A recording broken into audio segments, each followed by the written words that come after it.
24వ పాట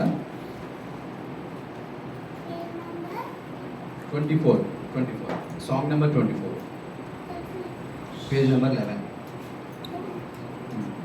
నీ సమాధానమే నాకు సన్నిధి, నీ కృపయే నాకు పెన్నిధి. నీ సమాధానమే నాకు సన్నిధి, నీ కృపయే నాకు పెన్నిధి. యేసయ్యా యేసయ్యా హల్లెలూయా హల్లెలూయా. యేసయ్యా యేసయ్యా హల్లెలూయా హల్లెలూయా. నీ సమాధానమే నాకు సన్నిధి, నీ కృపయే నాకు పెన్నిధి. నీ సమాధానమే నాకు సన్నిధి, నీ కృపయే నాకు పెన్నిధి. నీ వాక్యమే నన్ను కన్నది, రెండంచుల ఖడ్గమై ఉన్నది. నీ వాక్యమే నన్ను కన్నది, రెండంచుల ఖడ్గమై ఉన్నది. యుద్ధమునకు సిద్ధపడమన్నది, విజయము నీకు సత్యమన్నది. యుద్ధమునకు సిద్ధపడమన్నది, విజయము నీకు సత్యమన్నది. సమాధానమే నాకు సన్నిధి, నీ కృపయే నాకు పెన్నిధి. సమాధానమే నాకు సన్నిధి, నీ కృపయే నాకు పెన్నిధి. నీ రక్తమే నన్ను కొన్నది, భయపడకు ఇక అని అన్నది. నీ రక్తమే నన్ను కొన్నది, భయపడకు ఇక అని అన్నది. భయభక్తులు కలిగి ఉండమన్నది, సత్య మార్గంలో నడవమన్నది.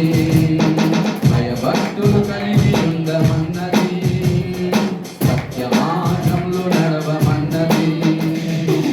సమాధానమే నాకు సన్నిధి, నీ కృపయే నాకు పెన్నిధి. సమాధానమే నాకు సన్నిధి, నీ కృపయే నాకు పెన్నిధి. కోపద్వేషములు మానమన్నది, జీవజలపు ఊటయై ఉండమన్నది. కోపద్వేషములు మానమన్నది, జీవజలపు ఊటయై ఉండమన్నది.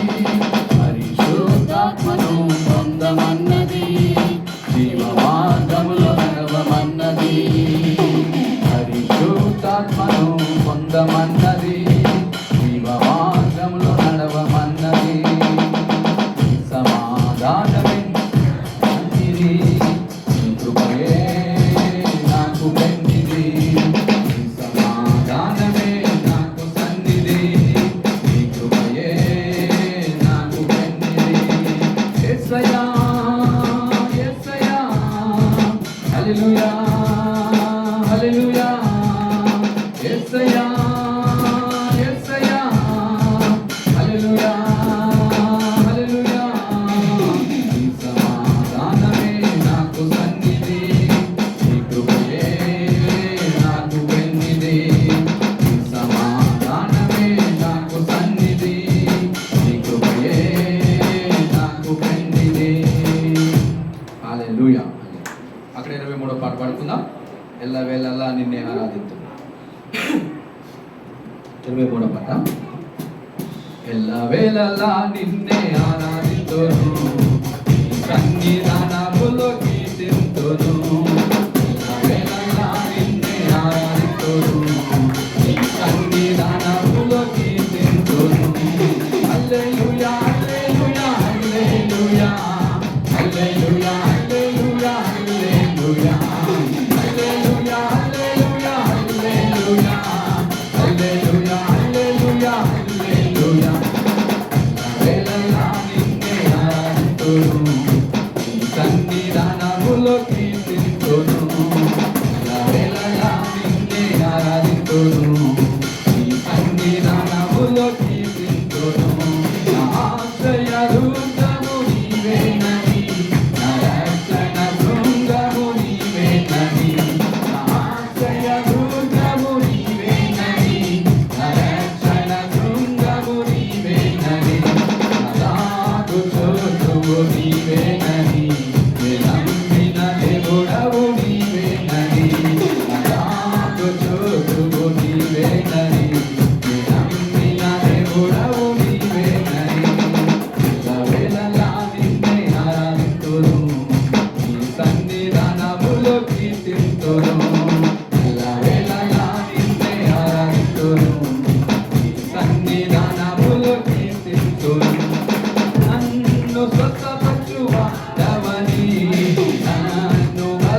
ఆశలన్నీయు నీవు తెచ్చువాడని పరలోకము నన్ను చెట్టువాడని వేళలా నిన్నే ఆరాధింతును నీ సన్నిధానములో కీర్తింతును వేళలా నిన్నే ఆరాధింతును నీ సన్నిధానములో కీర్తింతును హల్లెలూయా హల్లెలూయా హల్లెలూయా హల్లెలూయా హల్లెలూయా హల్లెలూయా హల్లెలూయా హల్లెలూయా హల్లెలూయా హల్లెలూయా హల్లెలూయా హల్లెలూయా వేళలా నిన్నే ఆరాధింతును నీ సన్నిధానములో కీర్తింతును వేళలా నిన్నే ఆరాధింతును నీ సన్నిధానములో కీర్తింతును పరిశుద్ధాత్మతో నింపువాడని పవనునిగా నన్ను చేయువాడని పరిశుద్ధాత్మతో నింపువాడని పవనునిగా నన్ను చేయువాడని పరిపూర్ణునిగా మార్చువాడని సమానునిగా నిలుపువాడని పరిపూర్ణునిగా మార్చువాడని ప్రకాశమానునిగా నిలుపువాడని వేళలా నిన్నే ఆరాధింతుము నీ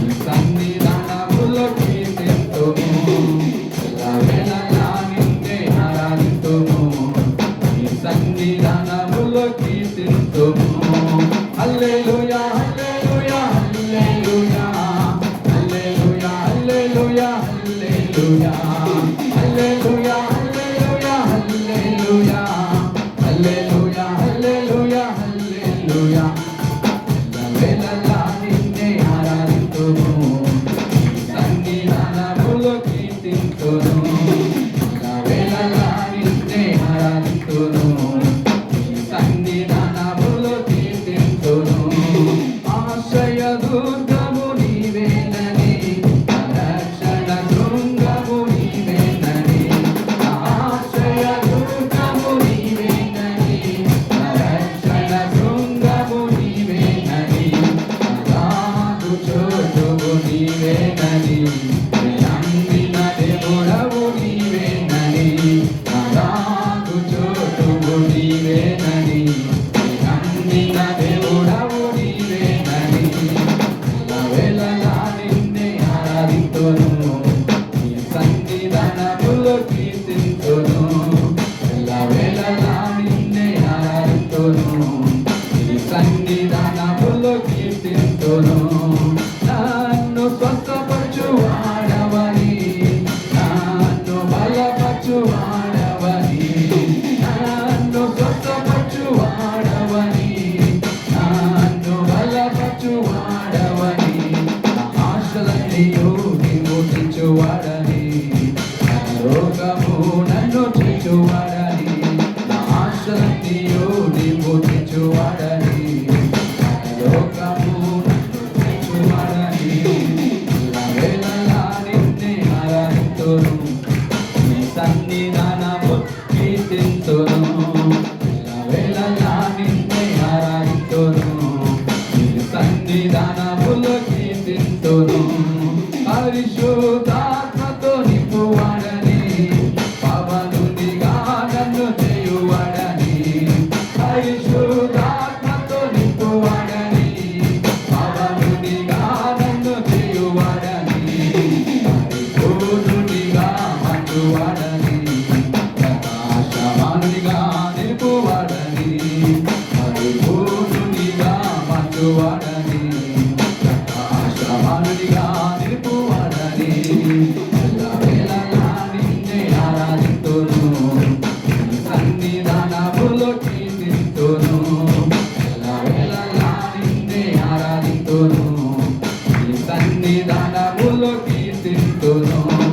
హల్లెలూయా హల్లెలూయా హల్లెలూయా హల్లెలూయా హల్లెలూయా హల్లెలూయా హల్లెలూయా హల్లెలూయా హల్లెలూయా హల్లెలూయా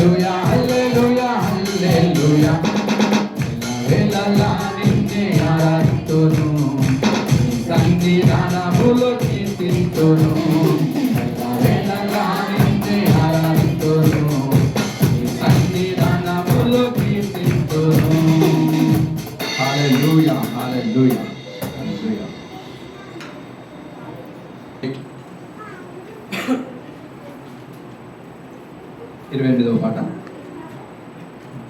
సుందరుడా మనోహరుడా 20 సుందరుడా మనోహరుడా అతి కాంక్షణీయుడా నా యేసయ్యా. సుందరుడా మనోహరుడా అతి కాంక్షణీయుడా నా యేసయ్యా. సుందరుడా మనోహరుడా అతి కాంక్షణీయుడా నా యేసయ్యా. సుందరుడా మనోహరుడా అతి కాంక్షణీయుడా నా యేసయ్యా. హల్లెలూయా హల్లెలూయా హల్లెలూయా హల్లెలూయా హల్లెలూయా హల్లెలూయా హల్లెలూయా హల్లెలూయా హల్లెలూయా హల్లెలూయా హల్లెలూయా హల్లెలూయా. సుందరుడా మనోహరుడా అతి కాంక్షణీయుడా నా యేసయ్యా. సుందరుడా మనోహరుడా అతి కాంక్షణీయుడా నా యేసయ్యా. మంచివాడా స్నేహితుడా నాకు చాలినవాడా నా యేసయ్యా. హలో స్నేహితుడా నాకు చాలినవాడా నా యేసయ్యా. నీ స్నేహమునే కోరుతాను నాతో నీవు స్నేహింపవా. మంచివాడా స్నేహితుడా నాకు చాలినవాడా నా యేసయ్యా. నీ స్నేహమునే కోరుతాను నాతో నీవు స్నేహింపవా. సుందరుడా మనోహరుడా అతి కాంక్షణీయుడా నా యేసయ్యా. సుందరుడా మనోహరుడా అతి కాంక్షణీయుడా నా యేసయ్యా. తేజోమయుడా ఆరాధ్యుడా కృపగలవాడా నా యేసయ్యా. నీ ముఖ కాంతిని ప్రకాశింపచేసి నీ కృపలో నన్ను దాయుమయా. తేజోమయుడా ఆరాధ్యుడా కృపగలవాడా నా యేసయ్యా. నీ ముఖ కాంతిని ప్రకాశింపచేసి నీ కృపలో నన్ను దాయుమయా. సుందరుడా మనోహరుడా అతి కాంక్షణీయుడా నా యేసయ్యా. సుందరుడా మనోహరుడా అతి కాంక్షణీయుడా నా యేసయ్యా. పరిశుద్ధుడా పావనుడా పరమున తండ్రి నా యేసయ్యా. పరిశుద్ధాత్మతో నన్ను నింపుమా. నీ సాక్షిగా నన్ను ఇలా నిలుపుమా. పరిశుద్ధుడా పావనుడా పరమున తండ్రి నా యేసయ్యా. పరిశుద్ధాత్మతో నన్ను నింపుమా. నీ సాక్షిగా నన్ను ఇలా నిలుపుమా. సుందరుడా మనోహరుడా అతి కాంక్షణీయుడా నా యేసయ్యా. సుందరుడా మనోహరుడా అతి కాంక్షణీయుడా నా యేసయ్యా. మంచివాడా స్నేహితుడా నాకు చాలినవాడా నా యేసయ్యా. నీ స్నేహమునే కోరుతాను నాతో నీవు స్నేహింపవా. మంచివాడా స్నేహితుడా నాకు చాలినవాడా నా యేసయ్యా. నీ స్నేహమునే కోరుతాను నాతో నీవు స్నేహింపవా. సుందరుడా మనోహరుడా అతి కాంక్షణీయుడా నా యేసయ్యా. సుందరుడా మనోహరుడా అతి కాంక్షణీయుడా నా యేసయ్యా. హల్లెలూయా హల్లెలూయా హల్లెలూయా హల్లెలూయా హల్లెలూయా హల్లెలూయా హల్లెలూయా హల్లెలూయా హల్లెలూయా హల్లెలూయా హల్లెలూయా. తేజోమయుడా ఆరాధ్యుడా కృపగలవాడా నా యేసయ్యా. నీ ముఖ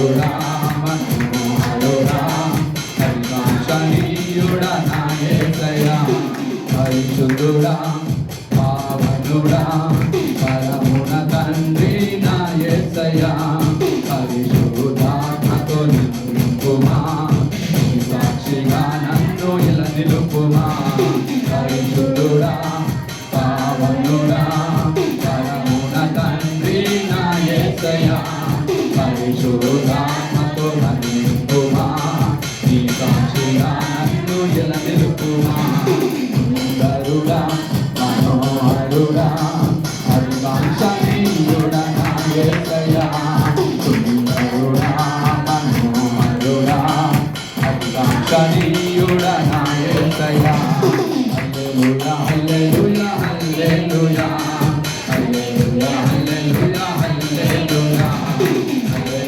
హల్లెలూయా హల్లెలూయా హల్లెలూయా హల్లెలూయా సుందరుడా మనోహరుడా పరికాంక్షణీయుడా నా యేసయ్యా సుందరుడా మనోహరుడా పరికాంక్షణీయుడా నా యేసయ్యా హల్లెలూయా హల్లెలూయా. సరే 43వ పాట పాడుకుందాం. 43వ పాట శూన్యము నుండి సమస్తము చేసిన దేవా వందనం.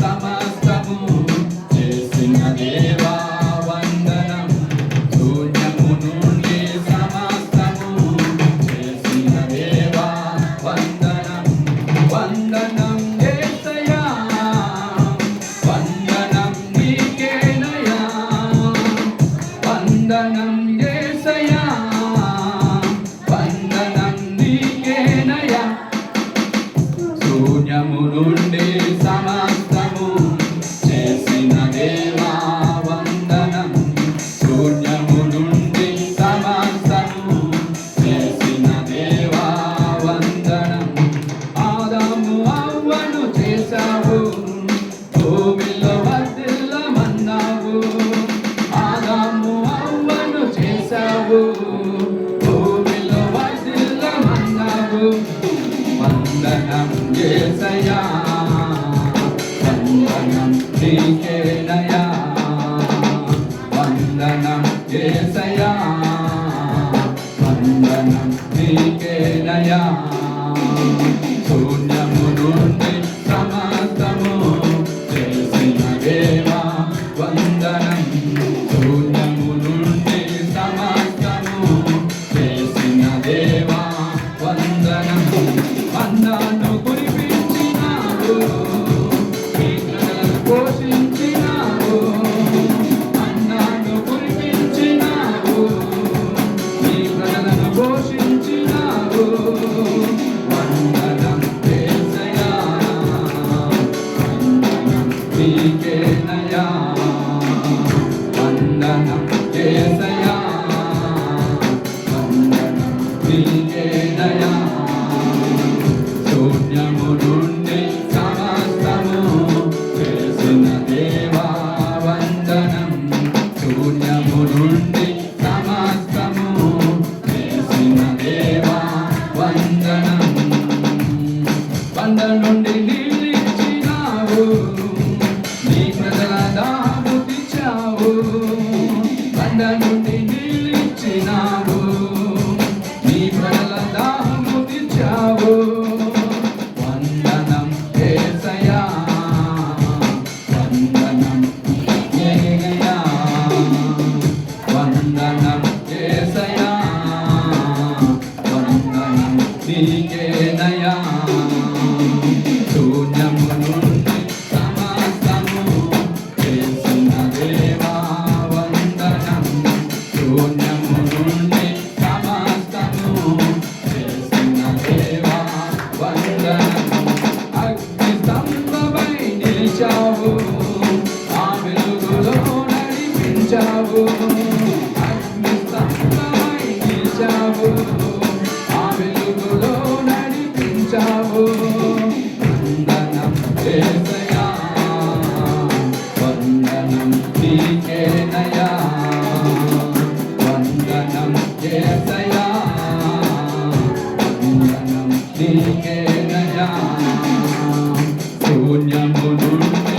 సమస్తము చేసిన దేవా వందనము శూన్యము నుండి సమస్తము చేసిన దేవా వందనము హల్లెలూయా హల్లెలూయా. సరే అందరు లేచి ఉంచినట్లయితే మనం కొన్ని కీర్తనలు పాడుకుందాం.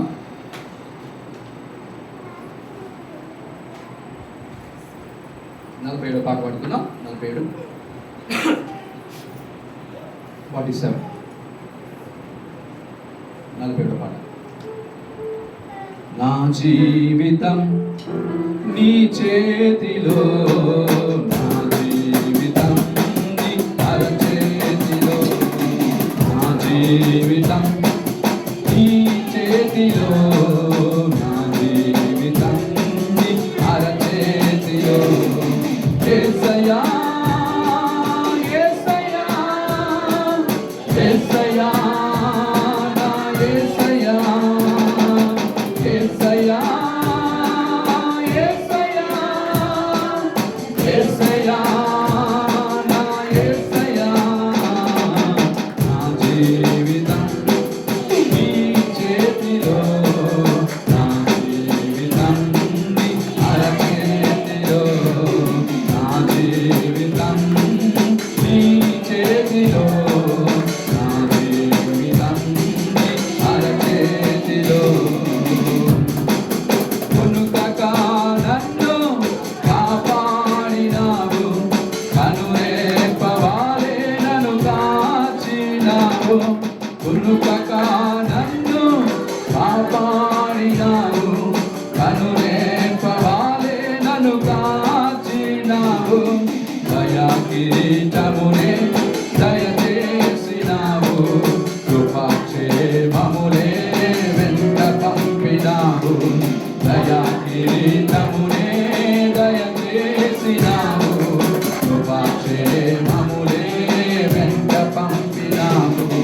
నా జీవితం నీ చేతిలో, నా జీవితం నీ అరచేతిలో, నా జీవితం నీ చేతిలో, నా జీవితం నీ అరచేతిలో. నన్ను విడువవు ఎడబాయవు, ప్రాణం ఇచ్చి ప్రేమించావు. నన్ను విడువవు ఎడబాయవు, ప్రాణం ఇచ్చి ప్రేమించావు. నాకై రక్తం చిందించావు, విలువ పెట్టి నన్ను రక్షించావు. నాకై రక్తం చిందించావు, విలువ పెట్టి నన్ను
ప్రభువాయవు ప్రాణం ఇచ్చి ప్రేమించావు నాకై రక్తం చిందించావు విలువ పెట్టి నన్ను రక్షించావు నాకై రక్తం చిందించావు విలువ పెట్టి నన్ను రక్షించావు నా జీవితం నీ చేతిలో నా జీవితం నీ అరచేతిలో నా జీవితం నీ చేతిలో నా జీవితం నీ అరచేతిలో యేసయ్యా యేసయ్యా యేసయ్యా నా యేసయ్యా యేసయ్యా యేసయ్యా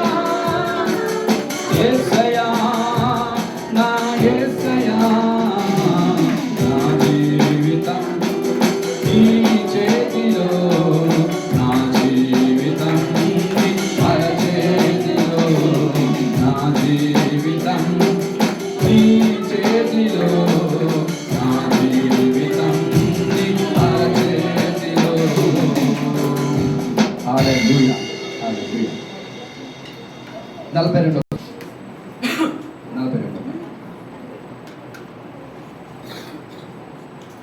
గత కాలమంతా మము కాచినావు నూతన వత్సరం మాకిచ్చినావు గత కాలమంతా మము కాచినావు నూతన వత్సరం మాకిచ్చినావు వందనం వందనం నా యేసయ్యా వందనం వందనం నా యేసయ్యా వందనం వందనం నా యేసయ్యా వందనం వందనం నా యేసయ్యా గతకాలమంతా మము కాచినావు నూతన వత్సరం మాకిచ్చినావు గతకాలమంతా మము కాచినావు నూతన వత్సరం మాకిచ్చినావు కృపాచే మమ్మునే మాతో పంపినావు దయాకిరీటమునే ధరింపజేశావు కృపాచే మమ్మునే మాతో పంపినావు దయాకిరీటమునే ధరింపజేశావు యొద్దనే నాటినావు బలపడిన జీవితం మాకిచ్చినావు నీతి యొద్దనే నాటినావు బలపడిన జీవితం మాకిచ్చినావు గతకాలమంతా మము కాచినావు నూతన వత్సరం మాకిచ్చినావు గతకాలమంతా మము కాచినావు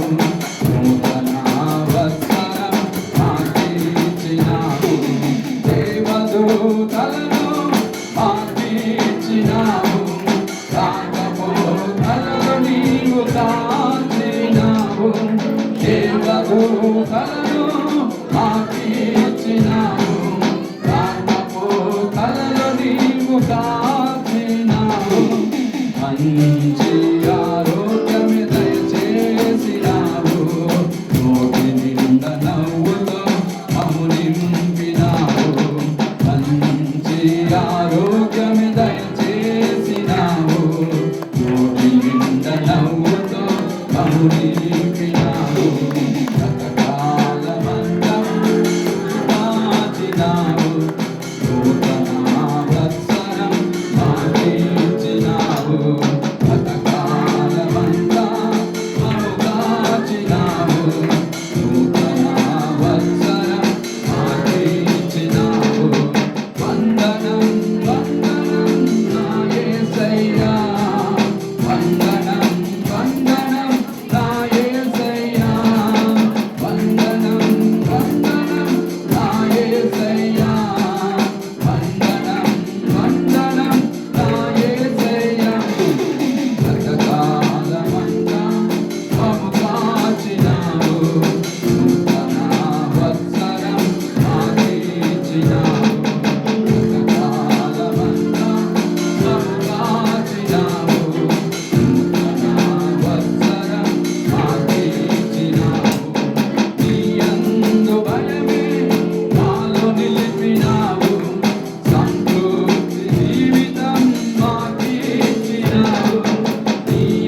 హల్లెలూయా, హల్లెలూయా, హల్లెలూయా.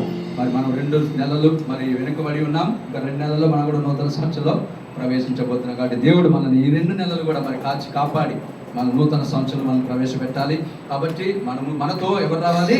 కృపాక్షేమములు మనలో రావాలి కదా. కృపాక్షేమములు మనతోటి రావాలి. ఆ ప్రార్థన మనం ఎల్లప్పుడూ చేస్తున్న వారమై ఉండాలి. ఎప్పుడైతే ఆ విధంగా ఉంటామో మన నోటి నిండా ఆయన ఏమిస్తాడట, అది నోటి నిండా నవ్వుగా. మన దిన నేను ఆలోచిస్తున్నాను అసలు నోటి నిండా నవ్వెందుకని కదా. నోటి నిండా నవ్వు ఎందుకంటే నాకు దేవుడు ఆ మాట ఎందుకో తరచుగా నోట్లో పెడుతుంటాడు. నోటి నిండా నవ్వు కావాలి కదా. నోటి నిండా నవ్వు ఎందుకుంటే దేవుడు ఎవరికి ఉంటుందంటే బాధ లేనివాడికి ఉంటాడు కదా. నోటి నిండా నవ్వు ఎవరికి ఉంటుంది? బాధ లేదు. ఏ బాధ లేదు? రేపుడు గురించి బాధ లేదు కదా. రేపుడు గురించిన బాధ లేని వాడికి నోటి నిండా నవ్వు ఉంటుంది కదా. మరి రేపుడు దీనికి దేవుడు మరి రేపుడు గురించి ఆహారం గురించి చింత లేని వాడికి నోటి నిండా నవ్వు ఉంటుంది కదా. అనారోగ్యం లేని వాడికి నోటి నిండా నవ్వు ఉంటుంది కదా. ధన సమృద్ధి కలిగిన వాడికి నోటి నిండా తను ఆలోచిస్తున్న ప్రతి ఆలోచన సఫలం అవుతే నోటి నిండా నవ్వు ఉంటుంది. కాబట్టి నాకు అనిపించింది దేవుడిని అడగాల్సింది మనం నోటి నిండా నవ్వు కదా. దేవుడిని అడగాల్సింది ఏంటి? నోటి నిండా నవ్వు. నోటి నిండా నవ్వు ఎప్పుడు వస్తుందంటే ఇవన్నీ జరిగినప్పుడే వస్తాయి. కాబట్టి మనం అడగకుండానే ఏం అడుగుతున్నాము? ధనాన్ని అడుగుతున్నాం. మనం అడగకుండానే ఏం అడుగుతున్నాము? క్షేమాన్ని అడుగుతున్నాం. మనం అడగకుండానే మనం ఆరోగ్యాన్ని అడుగుతున్నాం. కాబట్టి దేవుడికి కూడా ఇష్టం అనిపిస్తుంది. దేవుడికి కూడా ఇష్టం అనిపిస్తుంది. కాబట్టి మనం జ్ఞానముతో అడగాలి. కొన్ని విషయాలు దేవుని అడిగేటప్పుడు జ్ఞానముతో అడగాలి. మన నాకు ఇదే ఆలోచన వచ్చింది. ఎందుకు మరి అక్కడ ఉన్నటువంటి సొలొమోను జ్ఞానముని అడిగాడు కదా. జ్ఞానం అడిగినందుకు దేవుడు మంత్రముగ్ధుడు ఏమి ఇచ్చాడట? అడగకున్నప్పటికీ ధన సమృద్ధిని ఇచ్చేసాడు. అప్పుడు నాకు ఆలోచన వచ్చింది, మనం కూడా దేవుణ్ణి సరే జ్ఞానం ఎలాగో కావాలి, అయితే అదే సమయంలో నోటి నిండా నవ్వు కూడా కావాలి. నోటి నిండా నవ్వున్నప్పుడు ఇవన్నీ కూడా దేవుడు మనకు సమృద్ధిగా వాటిని అనుగ్రహిస్తాడు. కాబట్టి దేవుడికి మనం కృతజ్ఞతాస్తుతులు చెల్లిస్తూ మనము దేవుడిని సన్నుతిస్తాం. మరి మనము మన దేవుడికి వందనాలు తెలియజేస్తాం. దేవ స్తోత్రం, స్తోత్రం, స్తోత్రం, స్తోత్రం, స్తోత్రం, స్తోత్రం, స్తోత్రం, స్తుతి, స్తుతి, స్తుతి, స్తుతి, స్తుతి, స్తుతి, స్తుతి, స్తోత్రం, స్తోత్రం, స్తోత్రం, స్తోత్రం, స్తోత్రం. అయ్యా మా జీవితంలో నోటి నిండా నవ్వునిచ్చి అయ్యా దేవ స్తోత్రం, స్తోత్రం. దేవా మరి మీ నామాన్ని మేము పంచుకొని అంటే దేవా మీకు వందనాలు. స్తోత్రం. కృపా క్షేమములే మా వెంట పంపించాడు తండ్రి, మీకు వందనాలు. అయ్యా దయా కిరీటమును మాకు దయచేయండి దేవా, మీకు వందనాలు తెలుస్తున్నాం. స్తోత్రం, స్తోత్రం, స్తోత్రం, స్తోత్రం, స్తోత్రం. రాకపోకలలో మీ కాపుదల భద్రతను మాకు అనుగ్రహించిన దేవదూతుల యొక్క కాపుదలు మాకు అనుగ్రహించిన దేవా, మీకు వందనాలు తెలుస్తున్నాం దేవా. స్తోత్రం, స్తోత్రం. మంచి ఆరోగ్యమును మాకు దయచేయండి తండ్రి, మీకు వందనాలు దేవా. స్తోత్రం, స్తోత్రం, స్తుతి, స్తుతి. రాజుల రాజా, ప్రభుల ప్రభువా మీకు వందనాలు తెలుస్తున్నాం. అయ్యా రానైన వాడా మీకు వందనాలు తెలుస్తున్నాం. అత్యున్నత సింహాసనమునందు ఆసీనుడైన వాడా మీకు వందనాలు తెలుస్తున్నాం. సమీపించరానటువంటి తేజస్సునందు నివసించువాడా మీకు వందనాలు తెలుస్తున్నాం. మా హృదయవాంఛలను తీర్చువాడా మీకు వందనాలు తెలుస్తున్నాం. స్తోత్రం. మహారాజ్యువైన దేవా మీకు వందనాలు తెలుస్తున్నాం. నీతి న్యాయములను జరిపించువాడా మీకు వందనాలు తెలియజేస్తున్నాం. మా పక్షమున యుద్ధము చేయువాడా మీకు వందనాలు తెలియజేస్తున్నాం. స్తోత్రం, స్తోత్రం, స్తోత్రం, స్తోత్రం, స్తోత్రం. యెహోవా రాఫయున దేవా స్వస్థపరచువాడా మీకు వందనాలు. యెహోవా ఈరయ్యున దేవా మా ప్రతి అవసరతలను తీర్చువాడా మీకు వందనాలు తెలుస్తాం. యెహోవా నిస్సి అయ్యున్నవాడా మా జీవితంలో విజయాన్ని దేవా సమకూర్చువాడా మీకు వందనాలు తెలుస్తున్నాం. స్తోత్రమయ్యా, స్తోత్రం, స్తోత్రం, స్తోత్రం, స్తోత్రం, స్తోత్రం, స్తోత్రం, స్తోత్రం. మీరు మా మంచి కాపరివై ఉన్నారు తండ్రి, మీకు వందనాలు తెలుస్తాం. స్తోత్రం, స్తోత్రం, స్తోత్రం. మమ్మల్ని పచ్చిక బయల చోటకు మమ్మల్ని నడిపించు వారే ఉంటున్నారు తండ్రి, మీకు వందనాలు తెలుస్తున్నాం. స్తోత్రం. శాంతికరమైన జలముల యొద్దకు మమ్మల్ని నడిపించేటువంటి దేవుడు ఉంటున్నారు. అయ్యా మా ప్రతి అవసరతలు తీర్చేటువంటి వారు ఉంటున్నారు. మా జీవితంలో నెమ్మదినిచ్చేటువంటి వారు ఉంటున్నారు, మీకు వందనాలు దేవ. స్తోత్రం, స్తోత్రం, స్తోత్రం, స్తోత్రం. స్తుతి, స్తుతి, స్తుతి, స్తుతి, స్తోత్రం, స్తోత్రం, స్తోత్రం, స్తోత్రం, స్తోత్రం. మహోన్నతుడా మీకు వందనాలు. అతి సుందరుడా మీకు వందనాలు తెలుస్తున్నాం. స్తోత్రం, స్తోత్రం. తేజోమయుడా మీకు వందనాలు తెలుస్తున్నాం. అతి కాంక్షణీయుడా మీకు వందనాలు తెలియజేస్తున్నాం దేవా, మీకు వందనాలు. స్తోత్రం, స్తోత్రం, స్తోత్రం, స్తోత్రం, స్తోత్రం, స్తోత్రం, స్తోత్రం. పాడుకుందాం 31, సాంగ్ నెంబర్ 31. కొద్ది స్పీడ్ వీటి వలన కొద్ది స్పీడ్గా ఉండాలి. ఓకే, ఫాస్ట్ ఉండాలి. 31. వచ్చి చూడుము, వచ్చి చూడుము దేవుని మహిమను, వచ్చి చూడుము, వచ్చి చూడుము, వచ్చి చూడుము దేవుని మహిమను, వచ్చి చూడుము. కుంటివాడు నడుచుచుండగా, కుంటివాడు చూచుచుండగా, కుంటివాడు నడుచుచుండగా, కుంటివాడు చూచుచుండగా,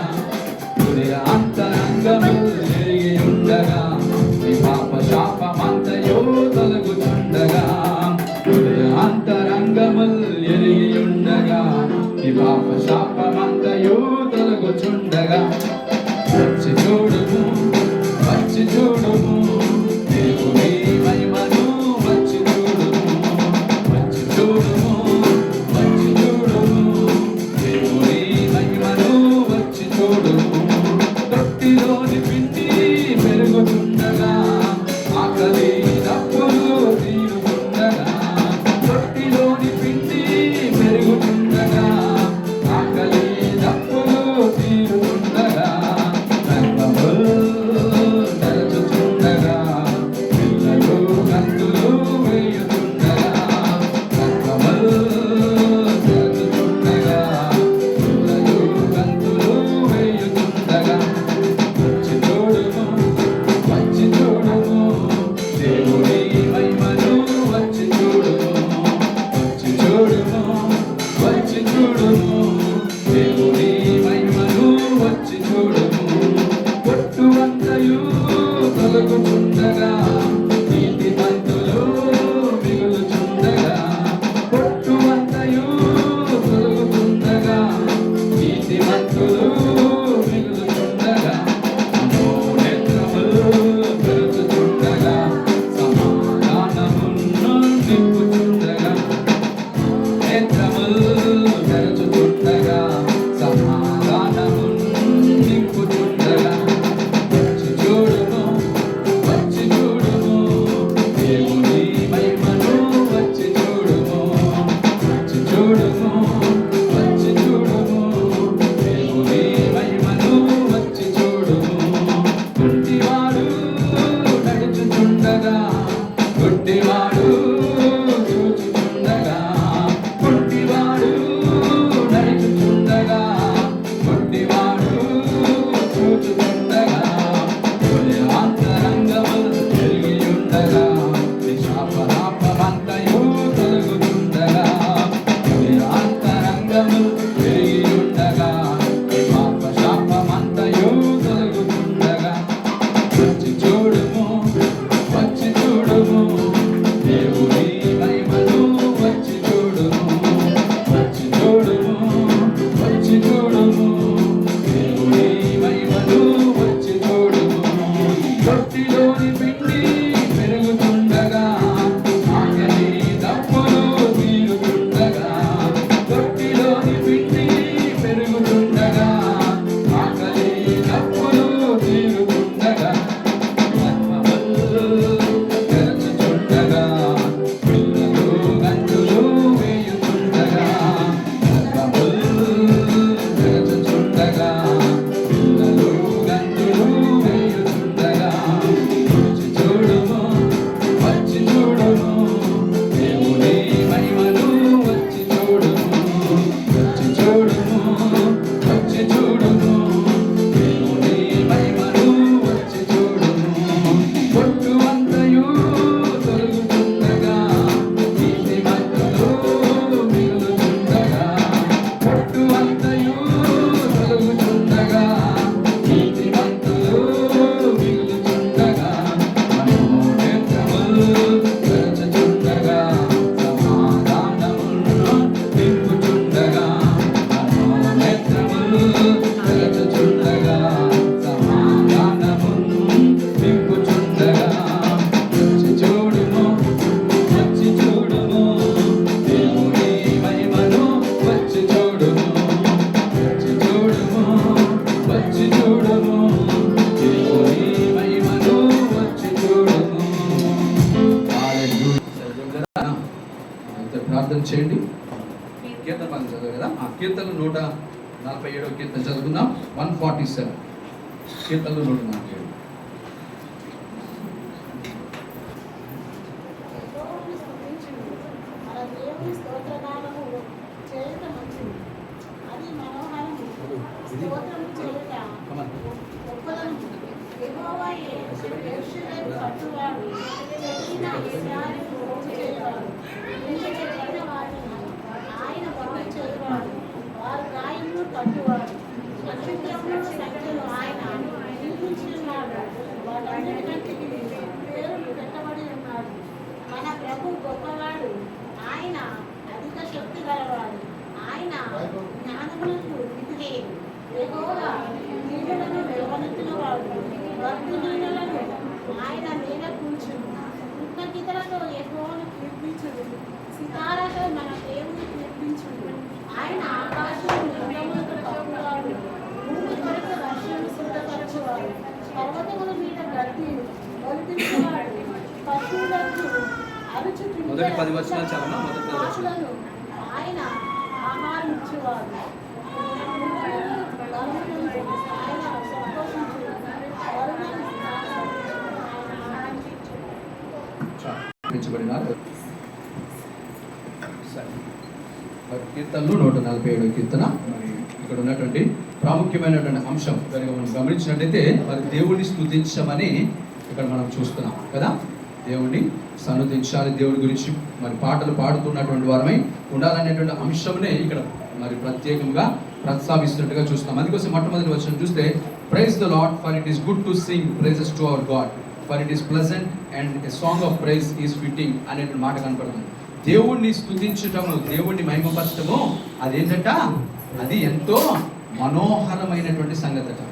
అదేంటట, మనోహరమైనటువంటి సంగతి కదండి. ఎవరైనా ఆలోచన చేయండి, మరి ఎప్పుడు పాటలు వస్తాయి ఒక వ్యక్తికి? ఎప్పుడు పాటలు వస్తాయి? అంత నష్టపోయినప్పుడు పాటలు వస్తాయా కదా? సంతోషంగా ఉన్నప్పుడే పాటలు వస్తాయి కదా. దేవుని వాక్యం కూడా అంటుంది, మీరు సంతోషంగా ఉన్నప్పుడు పాటలు పాడుతూ దేవుని నామాన్ని సన్నుతించు. మరి దుఃఖంలో ఉన్నప్పుడు ఏం చేయాలట? ఒంటరిగా మీ గదిలోనికి వెళ్ళి ప్రార్థన చేయండి. ఎప్పుడైతే మీరు ప్రార్థన చేస్తారో అప్పుడు దేవుడు మీ ప్రార్థన ఆలకించి మీకు జవాబు ఇస్తాడు అని దేవుని వాక్యం తెలియజేస్తుంది. కాబట్టి దేవుడు ఎప్పుడైతే మనం దేవునికి మందిరానికి వస్తున్నామో, దేవునికి మందిరంలో ఏమున్నాయని దేవుని వాక్యం అంటుంది, నిత్య సంతోషములు కలవు అనేటువంటి మాటను దేవునికి వాక్యం తెలియజేస్తుంది. అంటే దేవుని మందిరానికి వచ్చిన తర్వాత మనము పాడవలసిన పాటలు, మనం చేయవలసినటువంటి ఆరాధన అంతే కూడా ఎలా ఉండాలంటే అది సంతోషదాయకమైనటువంటిదై ఉండాలి. అది దేవుడికి కూడా ఇష్టం అనిపించాలి. అందుకోరికే దేవునికి వాక్యం ఏమంటుందంటే, నా బలిపీఠం ఎదుట మీరు ఏడిచినప్పుడు నాకు అసహ్యము కలుగుతుందన్నాడు. దేవుడు ఏమంటున్నాడు? నా బలిపీఠము నందు మీరు ఏడుస్తున్నప్పుడు నాకు ఏం కలుగుతుంది అన్నాడు? అసహ్యం. మరి ఏడవాలని మరి ఎక్కడ ఏడవాలి? మరి ఎక్కడ ఏడవాలంటే ఇంట్లో ఏడవాలి. అర్థమైందా? దేవుడి మందిరానికి వచ్చి ఏడవటం కాదు. దేవుడికి వాక్యం అంటుంది, దేవుని మందిరానికి వచ్చి సంతోషంగా ఉండాలి, దేవుని యొక్క మందిరానికి వచ్చి ఆనందంగా ఉండాలి, దేవుని యొక్క మందిరానికి వచ్చి సంతోషము ఉత్సాహాలతో దేవుడి నామాన్ని సన్నుతించాలి. అయితే ఏడవలసినటువంటి సమయం కూడా ఉంది. అది ఎక్కడ అంటే మన ఇంటిలో ఒంటరిగా మన గదిలోనికి వెళ్ళి మనము ప్రార్థన చేస్తున్నప్పుడు అక్కడ బిగ్గరగా ఏడుస్తూ దేవుణ్ణి మనము ప్రార్థన చేయవలసిన వారమే ఉన్నామనే విషయం తెలుసుకోవాలి. ఎందుకంటే కీర్తన గ్రంథం చూసినట్లయితే ఒక చోట మరి కీర్తనలు బహుశా 50-51 దేవుడు 23వ వచనం అనుకుంటా, అక్కడ చూసినట్లయితే దేవుడిని సన్నుతించడం ద్వారా అంట మనము దేవుని కొరకు మార్గమును సరళము చేస్తున్నామంట. ఏం చేస్తామంట?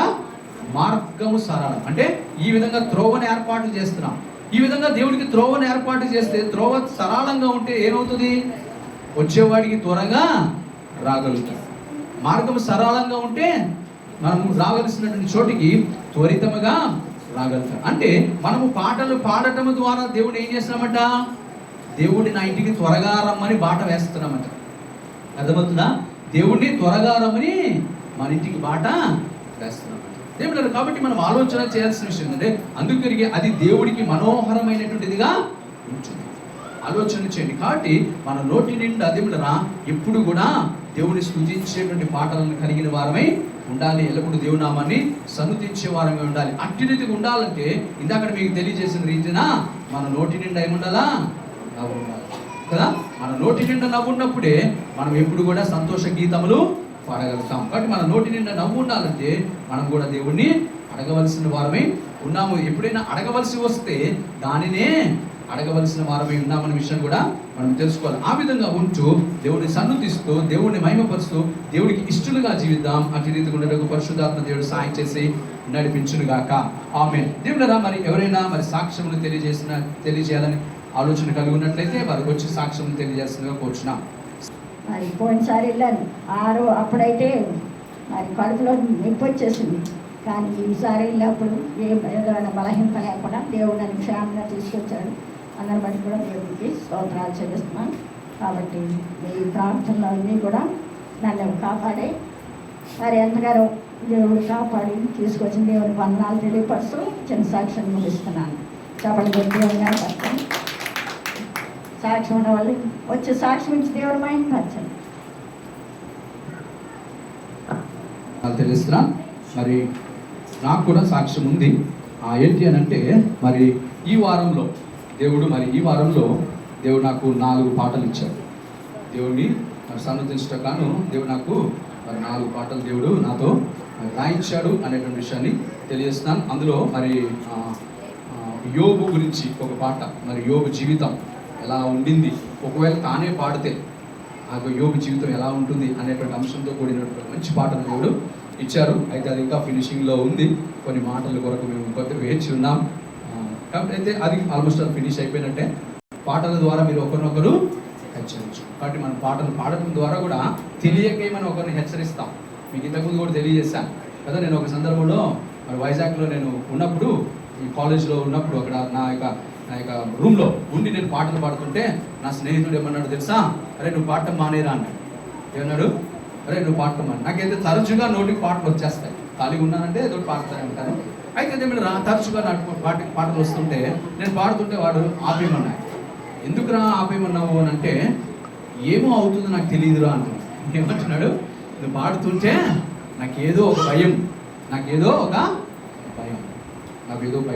అంటే మనం పాడుతున్నప్పుడు ఆ పాటలో ఉన్నటువంటి మాటలు వారితో మాట్లాడుతున్నాయి. ఆ పాటలో ఉన్నటువంటి మాటలు ఏం చేస్తున్నాయి, మాట్లాడుతున్నాయి. కాబట్టి ఇది మీద మనకు తెలియకే కొన్ని సందర్భాల్లో అంటే నాకు అప్పుడు అర్థమైంది, ఓహో అయితే కొన్ని సందర్భాలను డైరెక్ట్గా సువార్త చెప్పలేము, ఇలా చెప్పొచ్చు అనమాట. అది ఏం చేయాలా, ఆ రూమ్కి వెళ్ళిపోయి పాట పాడేసేయాలి అంతే కదా. మన పాట పాడుతున్నట్టుగానే ఉంటుంది, అవతల వ్యక్తికి సువార్త చేస్తున్నట్టుగానే ఉంటుంది. ఎందుకంటే వారు వింటూనే ఉంటారు. అందులో ఉన్నటువంటి మాటలు వారిని ఆలోచింపజేస్తారు. కాబట్టి ఇది మీద మనం గమనించుకోవాల్సిన విషయం ఏంటంటే, దేవుడు ఈ విధంగా మరి దేవుడి కృపను బట్టి, దేవుడు నాకు ఇచ్చేటువంటి మంచి తలాంతను బట్టి దేవునికి వందనాలు తెలియజేస్తున్నాను. అయితే మరి దేవుడు మరి ఈ యొక్క పాటలు మరి అనేకములు దేవుడు ఇస్తున్నాడు. అయితే వాటన్నిటిని మనం క్రమక్రమేపన్నా మంచిగా మనము షూట్ చేసి వాటన్నిటిని రిలీజ్ చేయాలి. కావాల్సినటువంటి ఆర్థిక సహాయం కూడా దేవుడు అనుగ్రహించును గాక. ఆమేన్. సరే, మీ అందరికీ వందనాలు. సరే, ఈ దినము కొరకు ఏర్పాటు చేసిన వాక్యాంశాలకు మనం వెళ్ళగా చిన్న ప్రార్థన చేసుకుందాం. చిన్న ప్రార్థన.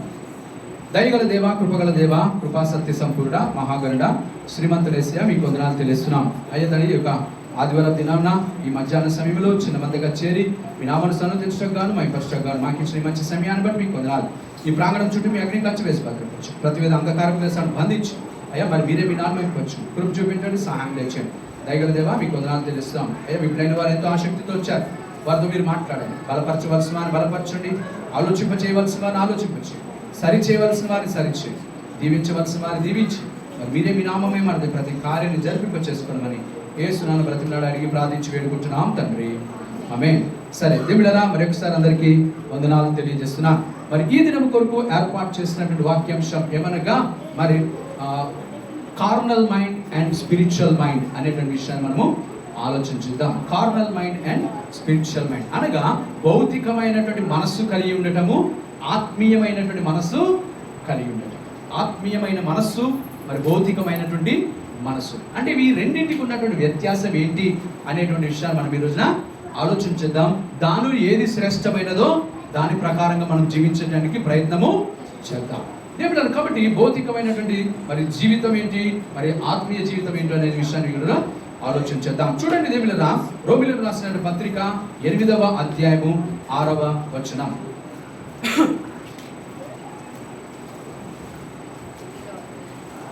ఈ రోజు మటుకు మనమంతా కూడా మరి రోమా 8వ అధ్యాయంలోనే మనం ఉంటాము. బహుశా రోమీయులకు రాసినటువంటి పత్రిక 8వ అధ్యాయం 6వ వచనం ఎవరైనా చదవనమ్మా. ఆత్మానుసారమైన మనసు జీవమును సమాధానమునై ఉన్నది. ఎలా అనగా శరీరానుసారమైన మనసు దేవునికి విరోధమై ఉన్నది, అది లోబడనే లోబడి. దేని వాక్యం కనుక ఇక్కడ ఆలోచన చేస్తే ఇక్కడ అంటున్నాడు కార్నల్ మైండ్ గురించి మరి ప్రాముఖ్యంగా మనం గమనిస్తే లోకానుసారమైన మనస్తత్వం ఎలా ఉంటుందట, అది దేవుడికి అసలు నచ్చనే నచ్చదు, అది విరోధమై ఉన్నదట.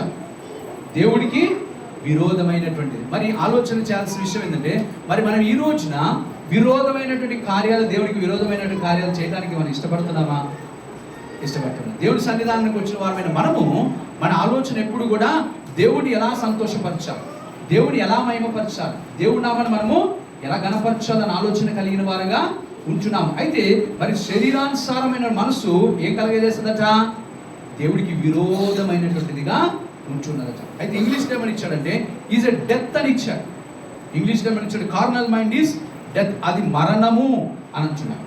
అంటే దేవుడు లోకానుసారమైనటువంటి మనస్తత్వము కలిగి ఉండటం అనేటువంటిది ఏంటి, దేనితో పోల్చబడుతుందంటే అది మరణముతో పోల్చబడుతుంది.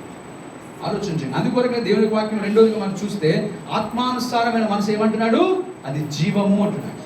అంటే ఆత్మానుసారంగా జీవించేటువంటి వాడు జీవములో ఉంటాడు, శరీరానుసారంగా జీవించేటువంటి వాడు మరణములో ఉంటాడు. ఇప్పుడు ఆలోచన చేయండి, మరణము జీవము రెండు కలిగి జీవించగలుగుతామా? ఒక వ్యక్తి మరణము జీవాన్ని కలిగి ఒకేసారి జీవించగలుగుతాడా? జీవించలేడు కదా. అంటే దేవుడు మనము ఆలోచన చేయాల్సినటువంటి విషయం ఏంటంటే, మనం శరీరానుసారంగా జీవిస్తే దేవుడి యొక్క దృష్టిలో మనము మరణించిన వారితో సమానం. మనము మరణించిన వారితో సమానం. మరి మరణించినటువంటి వారితో సమానమైతే మనం మరణించిన వారితో మాట్లాడతామా? కదా, మాట్లాడతామా? వారి గురించి మనం ఎన్ని గొప్పలు చెప్పినా ఆ రోజున దానివల్ల ఉపయోగం ఏమీ లేదు.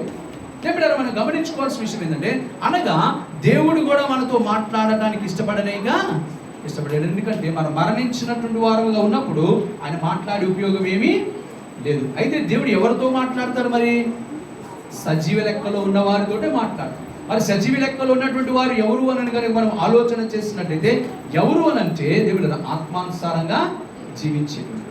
కాబట్టి ఇక్కడ మనకి చక్కటి వ్యత్యాసం మనకు కనపడుతుంది. మనం ఎలా జీవించాలనే విషయం మనకి ఇక్కడ అర్థమైపోతుంది. అంటే మనం ఆత్మానుసారంగా జీవించాలి, శరీరానుసారంగా ఎన్నడూ జీవించాలి. అయితే దేవుడు మనం శరీరంలోనే కదా మనం ఉన్నాము కదా, మనం శరీరంలోనే ఉన్నాం కదా. ఆయన కనుక మనం ఆలోచన చేస్తే, అందుకోసం పౌలు భక్తుడు అంటాడు, ఈ శరీరము మరణించినది అంటాడు. ఏమన్నాడు? జీవించుచున్నది నేను కాదు క్రీస్తే. జీవించుచున్నది నేను కాదు క్రీస్తే. దేవుడరా, కాబట్టి నా యొక్క శరీరం ఏమైంది? ఈ లోకమునకు మరణించినటువంటిదై ఉన్నది. కాబట్టి మనం ఈ లోకంలో బ్రతుకుతున్నప్పటికీ కూడా మనం ఎలా బ్రతకాలంటే మరణించిన వారి వలె బ్రతకాలి. మరణించినటువంటి వారి వల్ల బ్రతకటం అంటే మరణించినటువంటి వాడికి పొగిడినా స్పర్శ ఉండదు, వాడిని తిట్టినా స్పర్శ ఉండదు. కాబట్టి ఈ లోకంలో మనం కనుక బ్రతుకుతుంటే ఎలా బ్రతకాలన్నమాట? ఎవరు పొగిడినా మనకు దాంతో సంబంధం లేదు, వాళ్ళు ఎవరు తిట్టినా దాంతో సంబంధమే లేదన్నట్టుగా బ్రతకాలి. ఆ విధమైనటువంటి జీవితము మన శరీరం గురించిన ఆలోచన కలిగి ఉండాలి. అయితే ఆత్మానుసారంగా మనము జీవించే వారముగా ఉండాలి. అప్పుడు దేవుడు అంటున్నాడు అది జీవమై ఉన్నది అంటున్నాడు. అది జీవం, అది జీవము లోకానుసారముగా జీవితమే కాదు, కానీ అది నిత్య జీవమై ఉన్నది. నిత్యము జీవించేవాడవుగా నీవు ఉంటావు. కాబట్టి దేవుడు ఆత్మానుసారమైన జీవితాన్ని మనము అలవర్చుకోవాల్సిన వారు. ఆత్మ మనతో మాట్లాడుతుంది, ఆత్మ మనతో మాట్లాడు, అది మన హృదయ అంతరంగములలో దాగి ఉంటుంది. ఆలోచన. అందుకని ఆత్మ గురించి దేవుని వాక్యం చూస్తే ఆత్మ ఒక వ్యక్తిని కమ్ముకుంటాదట, ఆత్మ ఒక వ్యక్తితో ఉంటాదట, ఆత్మ తనలో జీవిస్తాదట. అంటే ఆత్మ ఎక్కడుంటాడనమాట? మనల్ని కమ్ముకున్నవాడే ఉంటాడు, మనతోనే ఉంటాడు, మనలోనే ఉంటాడు. ఇప్పుడు మనం ఆలోచన చేయాల్సినటువంటి విషయం ఏంటంటే ఆత్మను కలిగిన వారంగా మనము ఉండాలి. అప్పుడే దేవునికి వాక్యం ఉంటుంది మనము జీవించుచున్న వారముగా పరిగణించబడతాం. అనగా దేవుని యొక్క దృష్టిలో నీవు జీవించుచున్న వాడవు అని దేవుడు ఎలా లెక్క కడతాడంటే ఆత్మానుసారంగా జీవించినప్పుడే. శరీరానుసారంగా జీవించినప్పుడు నీవు మృతతుల్యమై ఉన్నావని, నువ్వు మరణించావని దేవుడు భావించి నిన్ను పట్టించుకోనే పట్టించుకో. ఎందుకంటే శవంతో ఎవరు కూడా మాట్లాడారు కాబట్టి ఆలోచించే. అదే సమయంలో అక్కడ అంటున్నాడు అది నెమ్మది అంటున్నాడు. ఏమన్నాడు? నెమ్మది. It is piece. ఆత్మానుసారంగా జీవించే వారికి ఏముంటుందట? నెమ్మది ఉంటుంది. చచ్చిపోయినోడికి నెమ్మది, ఇంకేం నెమ్మదితో పని ఉంది కదా. చచ్చిపోయినోడికి నెమ్మదితో ఏమైనా పని ఉందా? లేదు. మరి నెమ్మది ఎవరికి కావాలా? బ్రతికున్న వాడికి కావాలి కదా. బ్రతికున్నటువంటి వాడికి నెమ్మది కావాలి. కాబట్టి ఆలోచన చేయండి, మనం ఆత్మానుసారంగా జీవించేటువంటి వారమైన మనకు దేవుడు నెమ్మదిని ఇస్తాడు. అయితే నెమ్మది ఎవరికి ఇస్తాడో కూడా దేవుని వాక్యం ఉంటుంది. ఆయనకి ఇష్టలైన వారికి భూమి మీద అంటే మనం ఎలా బ్రతకాలన్నమాట? ఆయనకి ఇష్టంగా బ్రతకాలి, ఆయనకి ఇష్టంగా బ్రతకాలి. అది ఆయనకి ఇష్టము అని అనిపిస్తే అది మనకు కష్టమైనా చేయాలి. అర్థమైందా? ఆయనకి ఇష్టము అని అనిపిస్తే దాన్ని ఏం చేయాలా? అది మనకు కష్టమైనా చేయాలి. ఆలోచన చేయండి, మిలిటరీలో జాయిన్ అయినటువంటి వాడు ఆలోచన చేయండి, అతడు కష్టమైనా చేస్తాడు. ఎందుకంటే తనకు రేపు పొద్దున కమాండో పొజిషన్ ఇస్తే అది ఇష్టంగా తీసుకుంటాడు కాబట్టి. అవునా కదా? తను కమాండో అవ్వాలంటే దేవుడురా అది ఇష్టంగా చెయ్యాలి, అది కష్టమే. దేవుడురా ఆలోచన చేయండి. అంటే దేవుడు అంత సులువుగా మరి కమాండో ఒక వ్యక్తి కాలేడు. కాబట్టి దేవుడురా కష్టం అనిపించినా కానీ అది ఇష్టంగా చేసేటువంటి వారిగా మనం ఉండాల్సిన వారు. అటువంటి వారికి దేవుడు ఏమిస్తాడట? సమాధానమును దేవుడు అనుగ్రహిస్తాడు. కాబట్టి మన జీవితంలో కూడా దేవుడికి వాక్యం అంటుంది, మనం ఎవరమై ఉన్నామట? దేవుడి యొక్క సైనికులమై ఉన్నాం కదా. మనం ఎవరమట? దేవుడి యొక్క ఏర్పాటు చేసినటువంటి సైనికులమైన. మరి సైనికుడైనటువంటి వాడు ఆలోచన చేయండి, ఎలా ఉండాలా? ఎప్పుడు కూడా అప్రమత్తంగా ఉండాలి. సైనికుడు ఎలా ఉండాలా? అప్రమత్తంగా ఉండాలి కదా. వాడు నిద్రపోయాడు అనుకోండి, సైనికుడు నిద్రపోయాడు అనుకోండి, ఏమవుద్ది? దేశమంతా కొలగొట్టుకుపోతారు అదే కదా. సైనికుడు కనుక నిద్రపోతే దేశమంతా కూడా తీసుకుని వెళ్ళిపోతారు, దోచుకుని వెళ్ళిపోతారు. అంటే దేవుడు సైనికుడు ఎప్పుడు కూడా మెలకువగా ఉండాలి. అందుకే దేవుడికి వాక్యం ఏమంటుందంటే, నువ్వు మెలకువగా ఉండి ప్రార్థన. అంటే మెలకువగానే ఉంటే కళ్ళప్పగించి అలా చూడలేము కదా. కళ్ళగప్పగించి అలా చూడలేము. అయితే దేవుడు ఎందుకు ప్రార్థన చేయమన్నాడు? మెలకువగా ఉండి ఎందుకు ప్రార్థన చేయమన్నాడు తెలుసా? ఎందుకు ప్రార్థన చేయమని? మళ్ళీ సెల్ ఫోన్ చూద్దామని కదా. మనం మెలకువగా ఉంటే ఏం చేస్తాం? నిద్రపోయినప్పుడే దానికి రెస్ట్, అది కూడా నిద్రపోతూ ఉంటారు. లేదనుకోండి మనం మెలకువగా ఉంటే ఏమైపోతుంది ఈ మధ్యకాలంలో? దానికి 24 గంటలు పని పెట్టేస్తాం కదా. ఆలోచించండి, సెల్ ఫోన్ కనిపెట్టినటువంటి వాడే తన కొడుకు సెల్ ఫోన్ ఇవ్వలేదట. అర్థమవుతుందా? సెల్ ఫోన్ కనిపెట్టినటువంటి వాడే తన కొడుకు ఇప్పుడు వరకు సెల్ ఫోన్ ఇవ్వలేదట. ఫేస్బుక్ కనిపెట్టినటువంటి వాడే తనకే ఫేస్బుక్ అకౌంట్ లేదట, తన కొడుకు కూడా ఫేస్బుక్ అకౌంట్ లేదట. మనకైతే 1 కాదు 2 3 ఉంటాయి కదా. ఆలోచించండి. అంటే దేవుడా వ్యర్థముగా సమయాన్ని గడపడానికి మనము ఇష్టపడదు. అది దేవుడికి ఇష్టం లేదు, కాబట్టి దేవుడా మనం ఉన్నామంటే, మనం సైనికులుగా ఉన్నామంటే మనం అప్రమత్తంగా ఉండాలి. దేవుడి పనిలోనే మనం ఉండాలి, దేవుడి పని చేస్తూనే ఉండాలి. అటువంటి వారికే దేవుడు ఏమిస్తాడు? జీవాన్ని ఇస్తాడు. అటువంటి వారికి సమాధానం దేవుడు కూడా అనుగ్రహిస్తాడు అనేటువంటి విషయం ఇక్కడ దేవుని వాక్యం తెలియజేస్తుంది. రెండోదిగా మనం ఆలోచన చేస్తే మరి దేవుడు చూడండి, అదే 8వ అధ్యాయం 7వ వచనం. ఎలయనగా శరీరానుసారమైన మనస్సు దేవుడికి విరోధమై. చూసారా, దేవుడితో శత్రుత్వం పెట్టుకున్నటువంటిది అయి ఉన్నదట. ఇప్పుడు చెప్పండి, దేవుడితో ఎవరైనా శత్రుత్వం పెట్టుకుంటే వాడు బతుకుతాడా? కదా. నీకు ఆయుష్ ఇస్తుందే దేవుడు. నువ్వు ఈరోజు బ్రతుకున్నావంటేనే దేవుడు దానికి కారణం. ఆయన ఊపిరి ఊదినటువంటి వారంగా మనము ఉన్నాము. అలాంటప్పుడు ఆయనతోటే ఆలోచించండి, ఆయనతోటే మనం శత్రుత్వం పెట్టుకుంటామా? తెచ్చుకో. కానీ ఎవరు ఎటువంటి వారు దేవుడితో శత్రుత్వం పెట్టుకున్న వారై ఉన్నారు అంటున్నాడు దేవుని వాక్యంలో? శరీరానుసారంగా బ్రతికేటువంటి వారు కదా. శరీరానుసారులు ఎవరు అని అంటే దేవుని వాక్యం అంటుంది. చూసినట్లయితే ఒకతను అంటాడు, నా ప్రాణమా తినుము తాగుము చూపించు. ఏళ్ళకు తరబడి నేను సంపాదించి పెట్టాను కదా. ఏళ్ళకు తరబడి నేను సంపాదించి పెట్టాను, ఇక నువ్వు ఎక్కడికి కదలాల్సిన అవసరమే లేదు. ఇదే గోడౌన్లోనే అన్ని ఏర్పాటు చేసుకో, ఇదే గోడౌన్లో అన్ని ఏర్పాటు చేసుకుని ఇక్కడే తింటా ఉండి ఇక్కడే తాగుతా ఉండు అని తన ప్రాణముతో మాట్లాడుకుంటున్నాడట ఒక వ్యక్తి తన ప్రాణంతో. అంటే ఎవరు ఒక వ్యక్తి అంటే తన శరీరానుసారుడై తన శరీరమునే మన దేవుడు పోషించుకునేవాడండి. అందుకొరకు ఒక చోట అంటాడు, దేవుడి వాక్యం అంటాడు, వారి శరీరమే వారికి ఏమైందట? దేవుడై ఉందట. వారి శరీరం ఏందంట? వారికి ఏమైందట? దేవుడైందట. వారు పొట్టే వారికి దేవుడట. వారి కడుపే వారికి దేవుడిగా చేసుకున్నారట. కొంతమంది కడుపు నింపుకోవడమే చాలు. దేవుడు ఆలోచించండి, అటువంటి వారు ఎవరు అని అంటే శరీరానుసారు. వారు ఎటువంటి వారు? శరీరానుసారు. ఆ విధమైనటువంటి శరీరానుసారులుగా ఉండేటువంటి వారు దేవునికి వాక్యం అంటుంది. దేవుడు ఏమంటున్నాడు అంటే వారు దేవునికి శత్రువులై ఉన్నారు. మొట్టమొదటిగా దేవుణ్ణి ఎదుగుతున్నప్పుడు దేవుడు ఏం చేస్తాడో తెలుసా? మొట్టమొదటిగా ఒక వ్యక్తిని వేరు చేస్తాడు. దేవుడు మొట్టమొదటిగా ఏం చేస్తాడు? వేరు చేస్తాడు. వేరు చేసిన తర్వాత దేవుడు ఏం చేస్తాడో తెలుసా? వాడికి అన్నం తగ్గించేస్తాడు. ఏం తగ్గిస్తాడు? ఆకలి తగ్గించేస్తాడు, ఆహారాన్ని తగ్గించేస్తాడు కదా. ఒక్కరోజు భోజనం పెట్టి ఎన్ని రోజులు నడిపించాడండి కదా? 40 రోజులు. ఒక రోజును బట్టి 40 రోజులు నడిపించాడు. అంటే ఆలోచన చేయండి, దేవుడు ఏం చేశాడు? ఆయనకి ఆకలిని తీసివేశాడు, ఆహారం మీద మనసు లేకుండా చేశాడు ఏలియాని కదా. ఆలోచించండి. కాబట్టి మన జీవితంలో గమనించుకోవాల్సినటువంటి విషయం ఏంటంటే, దేవుడు ఎప్పుడైనా ఒక వ్యక్తిని ఏర్పాటు చేసుకుంటే మొట్టమొదటిగా ఆ వ్యక్తిని వేరు చేస్తాడు, రెండోదిగా ఆ వ్యక్తికి ఉన్నటువంటి ఆకలిని చంపివేస్తాడు. ఆకలిని చంపివేస్తాడు. అప్పుడు తనకి ఎంతసేపు కూడా దేవుని సన్నిధానం పట్ల ఆసక్తినే పెంచుతాడు తప్పితే ఆహారం మీద ఆసక్తి వారికి ఉండనే ఉండదు. కొంతమందికి దేవుడు గమనిస్తుంటాను నేను ఇటీవల కాలంలో. మనకంటే ఆ వెసులుబాటు లేదు కాబట్టి మనం చేయలేకపోతున్నాం. కానీ దేవుడు కొంతమంది చూస్తే వారు సంవత్సరంలో దేవుడు 100 రోజులు ఉపవాసాలు అంటారు, 100 రోజులు ఉపవాస కూడికలు పెట్టామంటారు, 21 రోజులు ఉపవాస కూడికలు పెట్టామంటారు, 40 రోజులు ఉపవాస కూడికలు పెట్టామంటారు. వారు ఎందుకు పెడుతున్నారు? ఇవన్నీ ఎందుకు పెడుతున్నారో తెలుసా? వారి శరీరానికి ట్రైనింగ్ ఇస్తున్నారు. వారి శరీరానికి ఏమి ఇస్తున్నారు? ట్రైనింగ్ ఇస్తున్నారు. ఆకలి అనేటువంటిది మనకి ఉండకూడదు. దాన్ని మనం ఏం చేయాలా? కంట్రోల్లో పెట్టి, అది మనను అధిగమించేటువంటిదిగా ఉండకూడదు, మనము దానిని అధిగమించేటువంటిదిగా ఉండాలి కదా. దాని కొరకే మనం బ్రతకూడదు. ఆలోచించు కదా, దాని కొరకే మనము బ్రతకూడదు. అది మనకు అవసరము కాబట్టి కొంచెం తినాలి తప్పిస్తే. అందుకోసం ఇటీవల కాలంలో డాక్టర్స్ కూడా ఏమంటున్నారంటే, ఆకలి వేస్తేనే తినండి అంటున్నారు. 3 రోజులు ఆకలి లేకపోయినా తినకండి అంటున్నారు.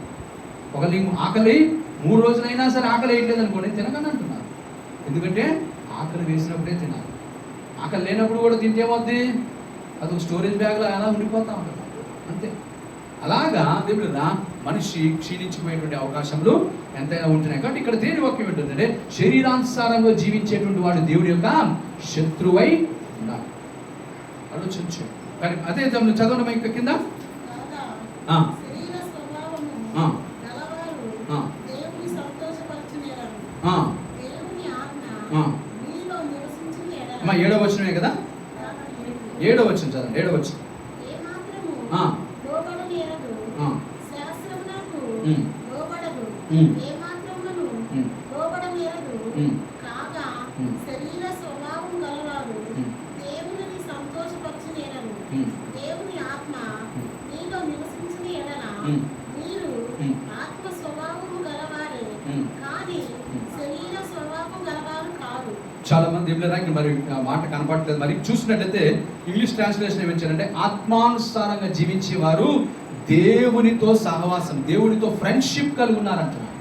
మరి ఆ మాట మీద చూడండి ఒకసారి. ఎక్కడ ఉంటే దేవునితో స్నేహము చేస్తున్న వారమై ఉన్నామంట. ఇప్పుడు కనపడిందా మీకు?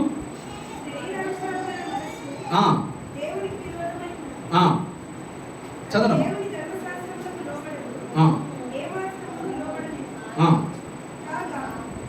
6లో ఉంటుంది చదవండి అమ్మా. 6 సర్వసాధారణమైన మనసు, జీవము, సమాధానమై ఉన్నది. ఏలయనగా శరీరానుసారమైన మనసు దేవునికి విరోధమై. చాలండి. సరే సరే. దేవుడు ఇక్కడ ఉన్నటువంటి వాక్యం కనుక మనం ఆలోచన చేస్తే, మరి ఇక్కడ ఉన్నటువంటి మాట ఇంగ్లీష్లో ఉన్న ట్రాన్స్లేషన్ ప్రకారం మాట్లాడుతున్నాను. చూసినట్లయితే అదంటున్నది, ఆత్మానుసారమైన మనసు కలిగి ఉండటం ద్వారా దేవునితో మనము స్నేహము చేస్తున్నామట. దేవునితో మనం ఏం చేస్తామట? స్నేహం. దేవుని స్నేహితుడిగా చేసుకుంటున్నాం. ఆలోచించండి, బైబిల్ గ్రంథంలో దేవుడు ఎవరిని స్నేహితుడు అన్నాడు? అబ్రహాముని నా స్నేహితుడు అన్నాడు. అబ్రహాము దేవుడి యొక్క స్నేహితుడై ఉన్నాడు. కాబట్టి స్నేహితుడితో ఏం చేయలేమంట? దాపరికం అనేటువంటిది చేయలేము. స్నేహితుడితో దాపరికం ఉండదు, అన్ని చెప్పేసుకుంటాం. అదే సమయంలో స్నేహితుడితో ఎలా ఉంటుందో తెలుసా? స్నేహితుడితో ఉంటే వాడు ఎప్పుడు ఫోన్ చేస్తాడో కూడా మనకు తెలియదు కదా. స్నేహితుడు అనేటువంటి వాడు కూడా ఎప్పుడు ఫోన్ చేస్తాడో కూడా మనకి తెలియదు. అలాంటే దేవుడితో స్నేహం చేసినప్పుడు దేవుడు మనల్ని ఎప్పుడు లేపుతాడో మనకు తెలియదు. అర్థమైందా? ఎందుకంటే చూడండి, స్నేహితుడితో ఉన్నప్పుడు ఏం చేస్తాడంటే కొన్ని సందర్భాల్లో వాడు రాత్రి 3ంటికి ఫోన్ చేస్తాడు.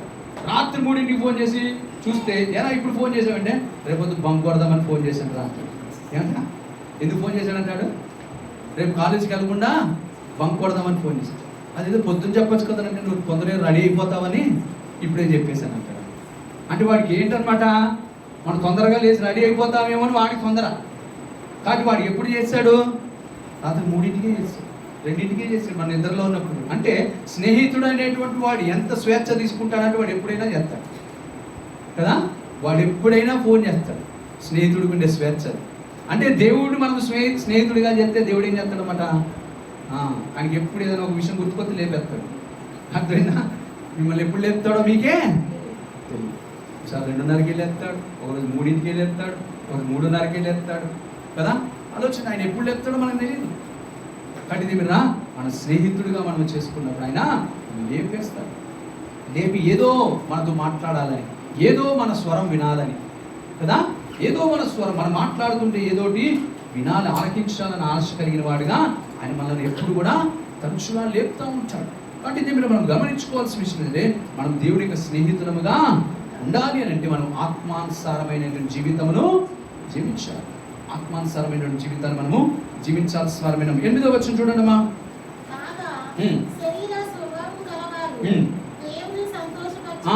శరీరానుసారముగా జీవించేటువంటి వారట దేవుణ్ణి సంతోషపరచలేరట. దేవుణ్ణి సంతోషపరచలేరు. అంటే దేవుడు శరీరానుసారంగా జీవించేటువంటి వారు దేవుడిని అన్నాడు సంతోషపరచు. అంటే మనం ఎలా జీవించాలన్నమాట, దాన్ని బట్టి ఆత్మానుసారంగా జీవిస్తేనే మనం దేవుడిని సంతోషపడ. అంటే దేవుడు ఏం కోరుకుంటున్నాడు అంటే మన నుంచి మనం ఆత్మానుసారమైనటువంటి మనుషులుగా బ్రతకాలి. ఎందుకు ఆత్మానుసారమైన మనుషులుగా మనం బ్రతకాలంటే మనలో ఏం పెట్టాడు దేవుడు, ఆత్మదీపాన్ని పెట్టాడు. అందుకే దేవుని వాక్యం ఉంటుంది, ఆత్మదీపాన్ని మనం ఏం చేయకూడదట, ఆర్పివేయకూడదు. అది ఆరిపోతే ఏమవుద్ది, ఆరిపోతే ఏమవుతుంది, మనం వెంటనే బయట ఉంటాం, లోపల ఉన్నాం ఇంకా కదా. ఆత్మదీపం ఆరిపోయింది దానికి ఎక్కడ ఉంటాం మనం, వెంటనే బయట రోడ్డు మీద ఉంటాం మనం కదా. ఆలోచించండి, విలువ కదా, సజీవులు ఉన్నటువంటి చోట మనము ఉండము. ఎంత పెద్ద పేరుగాంచినోడైనా సరే, ఎంత పెద్ద పేరుగాంచినోడైనా సరే బయట ఉండాల్సిందే. కాబట్టి మనం గమనించుకోవాల్సిన విషయం ఏంటంటే, అందుకే దేవుడు అంటున్నాడు మనము ఆత్మానుసారంగా జీవించాలి. ఆత్మానుసారంగా జీవించేటువంటి వారు దేవుణ్ణి సంతోషపరిచే వారై ఉంటారు. అంటే దేవుడు సంతోషపడాలి అని నువ్వు ఆకాంక్షిస్తున్నట్లయితే నువ్వు ఎలా జీవించాలంట, ఆత్మ చెప్పిన ప్రకారంగా జీవించాలి. మన ఆత్మ ఎప్పుడైనా మనతో ఏమైనా తప్పుడు పనులు చేయిస్తుందా, తప్పుడు ఆలోచన ఏమైనా చేయిస్తుందా, తప్పుడు నిర్ణయాలు ఏమైనా తీస్తుందా, అది ఎన్నడూ చేయదు కదా. అందుకొరకే దేవుడు ఆత్మానుసారంగా కనుక మనం జీవించినట్లయితే మన జీవితంలో తప్పు అనేటువంటి దొరలకుండా ఉంటుంది, తప్పు అనేటువంటి జరగకుండా ఉంటుంది, మనం జాగ్రత్తగా ఉండగలుగుతాం. కాబట్టి దేవుడు అందుకొరకే మనం దేవుడిని ఎలాగో సంతోషపరచలేము. కాబట్టి శరీరానుసారంగా జీవించి మనము సంతోషపరచాలని దేవుడి మందిరంలోకి వచ్చాం కదా. మనం అందరం ఎందుకు వచ్చాం ఇక్కడికి, దేవుడిని సంతోషపరచాం. నా జీవితాన్ని బట్టి దేవుడు సంతోషించాలని దేవుడి మందిరానికి వచ్చాం. మరి దేవుడి మందిరంలోకి వచ్చిన మనం దేవుడిని మనం ఎలా సంతోషపరుస్తున్నామంటే ఆత్మానుసారంగా జీవించి, ఆత్మానుసారంగా జీవించు. కాబట్టి ఎప్పుడు కూడా మన ఆత్మను గురించిన ఆలోచన చేయాలి. ఎందుకంటే ఈ ఆత్మే మరణించిన తర్వాత ఏది వెళ్తుందంటే దేవుడి దగ్గరికి, తాను అనుగ్రహించినటువంటి దేవుని సన్నిధానానికి అది వెళ్తుంది. అనుగ్రహించబడిన దేవుని సన్నిధానానికి అది వెళ్తుంది. ఈ శరీరం ఏమవుతుందట, మన్ను గనుక అది మన్ను అయిపోతుంది. ఆత్మ మాత్రమే దేవుని దగ్గరికి వెళ్తుంది. కాబట్టి దేవుడు మనం ఆలోచన చేయాలి. 9వ వచనం చూడండి. దేవుని ఆత్మ మీలో నివసించిన ఎడల, చూసారా, ఆత్మానుసారంగా జీవిస్తే ఆత్మకున్న స్వభావం మనకు ఉంటుంది. స్వభావం కదా కదా. పాముకుండే స్వభావం ఏంటి, అందరితో స్నేహం చేయటమా? పాముకుండే స్వభావం ఏంటి కదా, పాలు పోసినోడిని కాటేస్తుంది, పాలు పోయినోడు కూడా కాటేస్తుంది కదా. దానికి ఉండే స్వభావం అది కదా. ఆలోచించు, సింహానికి ఉండే స్వభావం ఏంటి, కుక్క పిల్లలాగా ఇంట్లో పెంచుకోగలనా కదా. దాని స్వభావం ఏంటంటే క్రూరత్వం కదా, దాని స్వభావము క్రూరత్వం. ఆలోచించు. కాబట్టి దేవుడు మనం గమనించుకోవాల్సింది ఏంటంటే దానికి ఉండేటువంటి స్వభావం. కాబట్టి మనం ఆత్మానుసారంగా కనుక మనం వెళ్తే, ఆత్మానుసారంగా మనం జీవిస్తే మనకి ఎవరి స్వభావం వస్తుందట, యేసు ప్రభువు వారి యొక్క స్వభావం మనకి వస్తుంది. మరి యేసు ప్రభు వారికి ఉన్నటువంటి స్వభావం ఏంటి, సిలువలో మనకు కనపడతారు. ఆయనకు ఉన్నటువంటి స్వభావం మనకి చాలా చక్కగా సిలువలో వీరు ఏం చేయించినారు, వీరు ఎరుగరు కనుక వీరిని ఆలోచించి. మనం క్షమించగలుగుతున్నామా కదా? మనమైతే క్షమించాం. ఒక ఆయన ఇలాగే బాప్తిజం ఇప్పించారట, ప్రార్థన చేయించండి. చేసిన తర్వాత బాప్తిజం అయితే ఆయన చేయి మూలగలిపి ముంచట్లేదట, ఇలాగే తీసుకుంటాడు బాప్తిజం కూడా. చేయి పైకే పెంచి, చేయి పైకే పెట్టి బాప్తిజం తీసుకుంటే పాస్ట్ గారు అన్నట్టు ఏదే చేయగలి బాప్తిజం అంతా కూడా మనం ఉంచాలి కదా. పాస్ట్ గారు ఒక్క అవకాశం ఇవ్వండి, పాస్ట్ గారు దీంతో ఒకటి కొట్టేది ఉంది నాన్న అన్నాడు. ఏమన్నాడట, దీంతో ఒకటి నేను కొట్టేది ఉంది, ఒక అవకాశం ఇవ్వండి. కర్మదంతా ముంచేసేయండి, ఇది ఒకదానికి మాత్రం అవకాశం ఉంది. దేవుడు ఆలోచించండి, అలాగా జరగదు. అలాంటిది దేవుడు ఒప్పుకొనే దేవుడు. మనం అందుకొరికి గమనించినట్లయితే దేవుడి యొక్క స్వభావం ఏంటంటే క్షమించివేయటం కదా. క్షమించివేయటము, బాధ్యత కలిగి ఉండటం కదా. తనకు అప్పచెప్పిన పనిని అంతా కూడా నెరవేర్చటం, అది తన స్వభావం. అప్పచెప్పిన పనిని నెరవేర్చటము కూడా దేవుడికి ఉండేటువంటి స్వభావం. ఆలోచించండి, బాధ్యత కలిగి ఉండటము దేవుని యొక్క స్వభావం, ప్రేమ కలిగి ఉండటము దేవుని యొక్క స్వభావం కదా. తన యొక్క కోపం ఎంత ఉంటుందట, నిమిషం మాత్రమే ఉంటుందట. దయ ఆయుష్కాలం అంతా కూడా ఉంటుంది. ఇది ఆయన స్వభావం. మనకైతే ఏముంటుంది, కరుణ నిమిషం ఉంటుంది, కోపమేమో చచ్చిపోయే రోజు వరకు వచ్చారు కదా. ఆలోచించండి, అది కాదట. అంటే ఆ విధమైన స్వభావం కలిగి ఉన్నామంటే మన శరీరానుసారంగానే ఉన్నామని అర్థం కదా. ఇప్పుడు గమనించుకోండి. కాబట్టి మనం ఆలోచన చేయాల్సింది ఏంటంటే ఆత్మానుసారంగా జీవించేటువంటి వారమైన మనము యేసు ప్రభు వారికి కలిగి ఉన్న మనస్సును మనము కలిగి ఉంటాం. అందుకొరికి అంటే ఆలోచన ఏంటంటే మనం ఈ లోకంలో చనిపోయే లోపల ఎంతమందిని క్షమించగలుగుతామో అందరిని క్షమించేసేయాలి. ఎంతమందిని క్షమించగలుగుతామో అంతమందిని క్షమించాలి. ఎందుకు క్షమించాలా?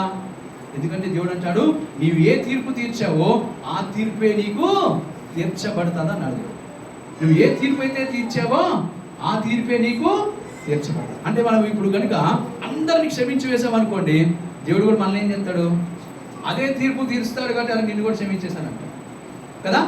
ఆలోచించండి, మనం ఎవరిని క్షమించని వారంగా ఉన్నాం అనుకోండి, దేవుడు ఏం చేస్తాడు, మనల్ని కూడా అదే తీర్పులో తీసుకుని మనల్ని క్షమించు. కాబట్టి ఇది మనం గమనించుకోవాల్సిన విషయం ఏంటంటే ఆత్మానుసారంగా జీవించేటువంటి వారు దేవుడికి కలిగి ఉన్న మనస్సును కలిగిన వారుగా ఉంటారు. అదే శరీరానుసారంగా ఉన్నటువంటి వారు దేవుడి మనసు కలిగి ఉంటారు. వారు దయ్యపు మనసును కలిగిన వారై ఉంటారు, దయ్యపు ఆలోచన కలిగిన వారై ఉంటారు. కాబట్టి అందుకే దేవుడి వాక్యం ఒక చోట అంటాడు, వారు బయటకి వారు దేవుని ఎరిగిన వారుగా ఉంటారట. Outwardly they appear like a godly people. వారు దేవుడి యందు భయభక్తులు కలిగిన వారిగా బయటికి మాత్రమే కనపడతారంట. కానీ వారు లోన ఎలాంటి వారట, వారు తోడేలు వంటి స్వభావం కలిగిన వారై ఉన్నారు. తోడేలు వంటి స్వభావం కలిగిన బయటికి మాత్రమే వారు. అందుకే దేవుని ఆలోచన, దేవుని వాక్యం అంటుంది, దేవుడి యొక్క మందలో దేవుళ్ళరా శిష్యరికము చేరటానికి కూడా కొంతమంది వస్తేనంట, వారు ఎలా చేరారని దేవుని వాక్యం అంటుంది తెలుసా, వారు కపటముతో చేరారట. ఎలా చేరారట? మరి యేసు ప్రభు వారి దగ్గరికి కపటంతో వస్తే మన దగ్గరికి రారా కదా. యేసు ప్రభు వారి దగ్గరికి కపటంతో వచ్చి భయభక్తులు కనపరిచిన వారిగా కదా, భక్తి శ్రద్ధలు కనపరిచిన వారిగా వారు కనపడుతూ వారు నటిస్తున్నట్లయితే మన దగ్గరికి సామాన్యమైన మనుషులుగా మన దగ్గరికి రారా? వస్తారు. కాబట్టి మనం జాగ్రత్తగా ఉండాలి, వివేకముతో ఉండాలి, జ్ఞానముతో మనం ప్రవర్తించాలి కదా, ఆలోచనతో మనం జాగ్రత్త కలిగి ఉండాలి. కాబట్టి మరి చూసినట్టయితే ఇక్కడ చూస్తాం దేవుడు. ఇంకొక మాట చూస్తే 10వ వచనం చూడండి అమ్మా. గట్టి ఏంటంట మాకు గట్టిగా, క్రీస్తు మీతో ఉన్న ఎడల శరీరము పాపము విషయమై మృతమై ఉన్నది. అంటే స్పిరిచువల్ మైండ్ కనుక మనం కలిగి ఉంటే ఈ శరీరం ఏమై ఉన్నదట, మృతతుల్యమై ఉన్నది.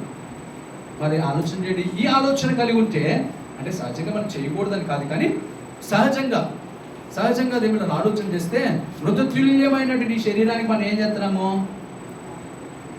పొద్దునే లేచి పౌడర్ రాస్తున్నాము కదా. ఆడవాళ్ళు అయితే ఇంకా ఆ గంట సేపు వరకు లిప్స్టిక్లు పూసి అక్కడి నుంచి కదలనే అర్థమన్నా పగలాలా వీళ్ళన్నా కాదలా అన్నట్టుగా వారు అక్కడే కూర్చుండిపోతారు కదా. ఆలోచించు. అంటే దేవుడా ఈ మృతతుల్యమైనటువంటి దాని కొరకు మనం ఎంతో ప్రయాసపడుతున్నాం కదా. ఈ మృతతుల్యమైనటువంటి దానికి అంటే ప్రయాసం మరి అందంగా ఉండకూడదు అనేటువంటి విషయం కాదు, లేదంటే దాని గురించి ప్రాధాన్యత ఇవ్వకూడదు అనేటువంటి విషయం కాదు. ఎందుకంటే దేవుడి యొక్క వాక్యం ఏమంటుందంటే యోబు పిల్లలు ఎలా ఉన్నారట, యోబు కుమార్తెలు ఎలా ఉన్నారట, ఆ ఊరంతట్లోనే అందగత్తలట. అంటే ఆ ప్రస్తావన దేవుడు ఎందుకు చేశాడు అంటే అందంగా ఉండాలనే కదా, అనే కదా. దేవుడు అంటున్నాడు మిమ్మల్ని ఎలా చేశాడట, తన స్వరూపంలో చేశాడు. అంటే తన స్వరూపం మనకి అందంగానే కనపడాలి కదా. మన అందంగా కనపడకపోతే దేవుడు అందంగా ఉన్నాడా లేదా, అందంగా లేనట్టే కదా. అంటే ఆలోచించండి. కాబట్టి దేవుడు మనం గమనించుకోవాల్సింది ఏంటంటే దేవుడు కూడా దాని విషయమై పెద్దగా పట్టించుకోవట్లేదు, కానీ దానినే ఎక్కువ ప్రాధాన్యత ఇచ్చేవారుగా ఉండకూడదు, దానికే అత్యధికమైనటువంటి ప్రాధాన్యత ఇచ్చేవారుగా మనము ఉండకూడదు. అంటే దేవుడు శరీర విషయం మన ఆలోచన ఎలా ఉండాలంటే నేను దీని విషయంలో మరణించిన వాడనే ఉన్నాను, దీని విషయంలో నేను ఎలా ఉన్నాను, మరణించిన వాడనే ఉన్నాను. నేను బ్రతుకుట క్రీస్తే చావు అయితే నాకు లాభం అన్నట్టుగా ఆత్మానుసారమైన మనసు కలిగిన వారుగా మనం ఉండాలి అనేటువంటి విషయం ఇక్కడ తెలియజేస్తుంది. అందుకొరకు అక్కడ మాటలు చూస్తున్నట్లయితే ఆ యొక్క మరి ఆ విధమైనటువంటి ఆత్మానుసారమైన మనసు కలిగిన వారు జీవము కలిగిన వారు ఉన్నారంట. ఇంకా చదవమ కింద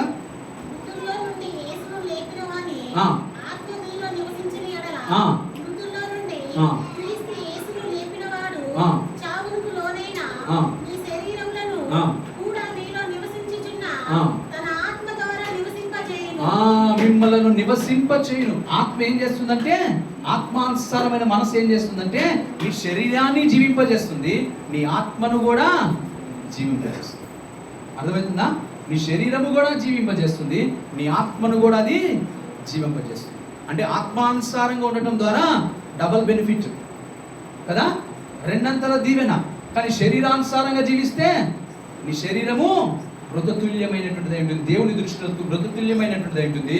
దేవుని దృష్టిలో నువ్వు శత్రువై ఉంటున్నావు, దేవుని దృష్టిలో నువ్వు విరోధివై ఉంటున్నావు. దేవుడు నీతో ఎన్నడూ మాట్లాడదు, దేవుడు నీతో ఎన్నడూ మాట్లాడు. కాబట్టి దేవుడు మనం ఆలోచన చేయాలి, మనం ఈ లోకంలో ఎలాంటి బ్రతుకుతున్నాం, శరీరానుసారులుగా బ్రతుకుతున్నాం, ఆత్మానుసారంగా బ్రతుకుతున్నాం. ఆలోచించాలి, గమనించుకోవాలి. ఎక్కువ సమయము మనం టీవీల దగ్గరే కనుక గమనించి కూర్చుని గంటలు కనుక మనము కూర్చున్నట్లయితే అంటారు, మరి ఒక క్యాలిక్యులేట్ చేసిన వాళ్ళు అంటారు, రోజుకి 3 గంటలు కనుక మనం టీవీ దగ్గర కూర్చుంటానంట మన ఆయుష్లో, దేవుడు మనకి ఇచ్చేటువంటి ఆయుష్లో 8 సంవత్సరాలు టీవీ దగ్గరే కూర్చుంటామంట. దేవుడు మనకి ఇస్తున్న ఆయుష్లో 8 సంవత్సరాలు టీవీ దగ్గరే కూర్చుంటామంట. అంటే సమయం అంతా వృధాపరుచుకుంటున్నాం. దేవుడు మనం చూడకూడదని నేను అంటలేదు, కానీ మంచి విషయాలు, దేవునికి సంబంధించిన మంచి విషయాలు ఏమైనా ఉంటే చూడండి, తప్పదేం లేదు. దేవుడు ఏదైనా అప్పుడప్పుడు వార్తలు వినడానికి తప్పేమీ లేదు, కానీ దేవుడు దాని దగ్గరే కూర్చుండిపోయి సమయం అంతా వెచ్చించి ఇంకా దేవుడి గురించిన ఆలోచనలే లేకుండా జీవించడం అనేటువంటిది అంత మంచిది, అది దేవుడికి ఇష్టమైనటువంటిది. జాగ్రత్త కలిగి ఉండాలి, దేవుని యొక్క మనసు కలిగిన వారిగా ఉంటూ ఆలోచనలన్నీ కూడా మరి ఉన్నతమైనటువంటివి ఉండాలి.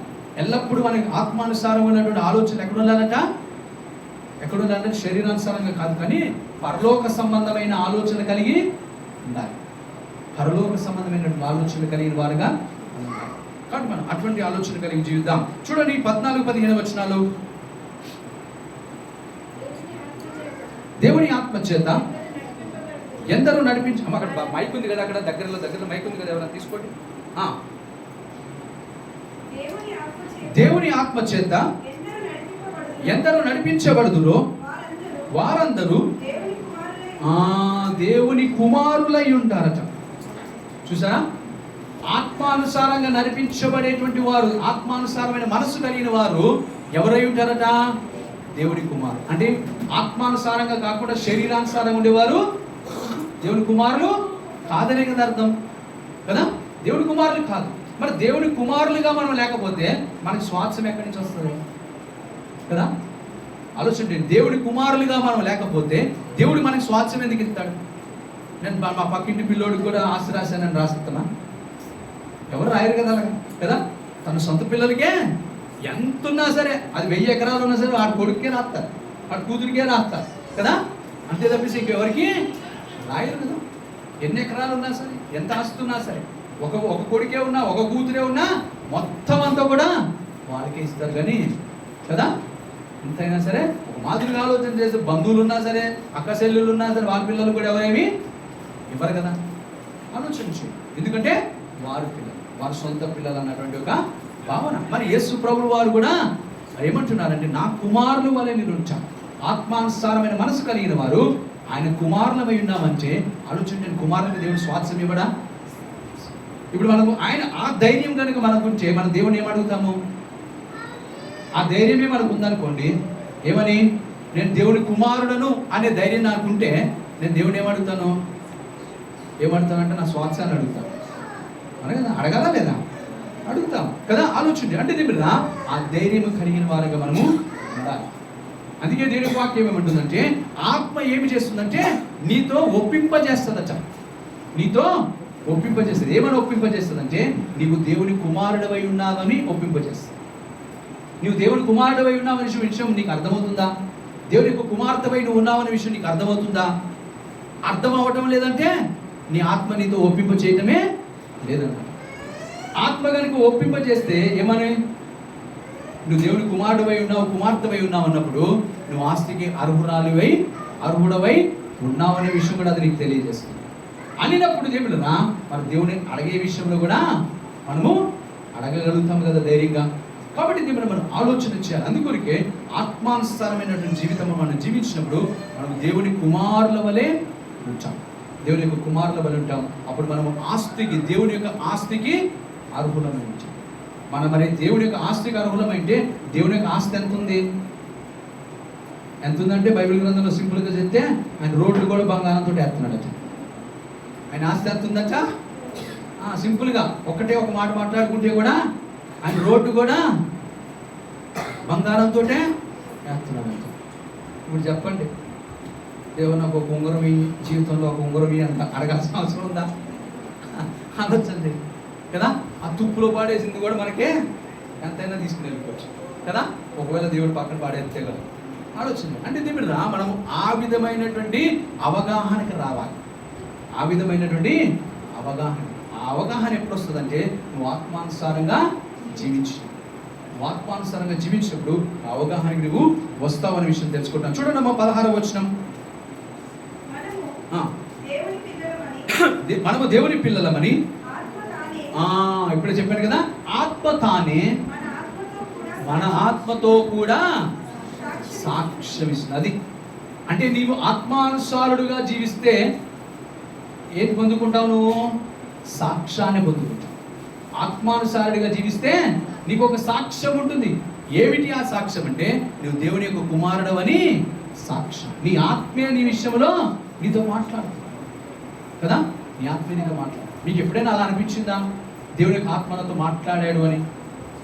ఎప్పుడైనా దేవుడు నేను చాలా సందర్భాలు అనుభవించాను. ఇక్కడ వాక్యం చెప్తున్నప్పుడు చాలా సందర్భాలు నాకు అనిపిస్తూ ఉంటుంది. కొన్ని సందర్భాల్లో ఈ ఆలోచన నాకు నేను ఆలోచించలేదు కదా, ఈ విధంగా నేను తలంచలేదు కదా, ఈ విధంగా నేను మరి ప్రిపేర్ అవ్వలేదు కదా. ఇది ఎవరు నడిపింపు? ఇది దేవుని ఆత్మ నడిపింపు. ఇది ఆత్మ నాకు తెలియకుండానే కొన్ని విషయాలు అలాగా వచ్చేసినప్పుడు నా మదికి నాకు తెలిసిపోతూ ఉంటుంది. ఇది ఆత్మ నడిపింపారు. ఖచ్చితంగా ఇది ఆత్మనే నన్ను నడిపిస్తున్నాడు, నాతో మాట్లాడుతున్నాడు. నాతోటే కాదు, వింటున్నటువంటి వారితో కూడా మాట్లాడుతున్నాడు. కాబట్టి మనం గమనించుకోవాల్సినటువంటి విషయం ఏంటంటే, మన ఆత్మ మనకి సాక్ష్యం ఇస్తుంది మనం దేవుడి యొక్క కుమారులమై ఉన్నామని. దేవుడు చివరికి మనం ఇంకొక మాట చూసుకుందాం. దేవుడు చూస్తే 4-5 వచనాలు, అదే 8వ 4-5 వచనాలు. శరీరాన్ని అనుసరింపక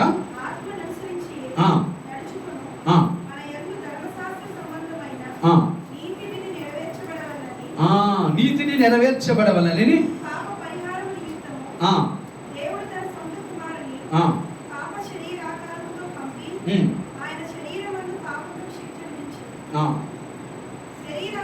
ఐదో వచనం అమ్మా చదవండి. 5వ వచనం శరీరానుసారులు శరీర సంబంధమైన మనసు వాటి మీదే మనసు ఉంచుతారు, కానీ ఆత్మానుసారులు ఆత్మ విషయమైనటువంటి సంగతుల మీద మనసు ఉంచుతారు. శరీరానుసారులు ఎక్కడ ఉంచుతారట? శరీర సంబంధమైన ఆలోచనలే కలిగి ఉంటారు కదా. ఆలోచించండి, శరీరానికి సంబంధించినటువంటి దాని పోషణ కొరకు ఆలోచన చేస్తారు. ఆలోచించండి. కానీ ఇది మనం గమనించుకోవాల్సినటువంటి విషయం ఏంటి అని అంటే, మనం ఆత్మానుసారంగా ఆత్మానుసారులు, ఆత్మ సంబంధమైనటువంటి విషయాలు. అంటే ఆత్మ సంబంధమైన విషయాలు ఏంటి? ఆత్మ ఫలాలు, ఆత్మ వరాలు. ఆత్మ ఫలాలు, ఆత్మ వరాలు కదా. దేవునికి వాక్యం గురించి చూస్తే మరి లోకంలో కూడా ఒక సామెత, దేవుని సన్నిధానానికి వెళ్ళినప్పుడు ఎలా వెళ్ళకూడదచా? ఒట్టి చేతులతో వెళ్ళకూడదు. మరి ఒట్టి చేతులతో వెళ్ళకూడదంటే మన యొక్క ఐదవ సహోదరులు ఎలా వెళ్తారు? ఫలాన్ని పట్టుకుని వెళ్తారు. వాళ్ళకి తెలియకే ఒక మంచి పని చేస్తున్నారు కదా. వాళ్ళకి తెలియకే ఒక మంచి పని చేస్తారు, ఫలము పట్టుకుని వెళ్తారు. ఒక కొబ్బరికాయో లేకపోతే ఒక అరటిపండు ఇంకోటి ఏదో తీసుకుని వెళ్తారు కదా. అంటే వారి ఉద్దేశం ఏంటంటే దేవుడి దగ్గరికి ఒట్టి చేతులతో మనము వెళ్ళకూడదు, ఒక ఫలాన్ని పట్టుకుని వెళ్ళాలి. మరి దేవుడు ఏమంటున్నాడు? మనం కూడా ఫలాన్ని పట్టుకుని వెళ్ళాలంటున్నాడు. ఆత్మ ఫలాన్ని పట్టుకుని వెళ్ళాలి. శరీరముగా కొబ్బరికాయ ఇక్కడ ఉన్నటువంటి నిమ్మకాయ లేకపోతే ఆ అరటిపండులో కాదు, కానీ ఆత్మ ఫలాలు పట్టుకుని వెళ్ళాలి. ఏంటి ఆత్మ ఫలాలు? చూసినట్లు మనకు అందరికీ తెలుసు 9 ఆత్మ ఫలాలు ఉన్నాయి కదా.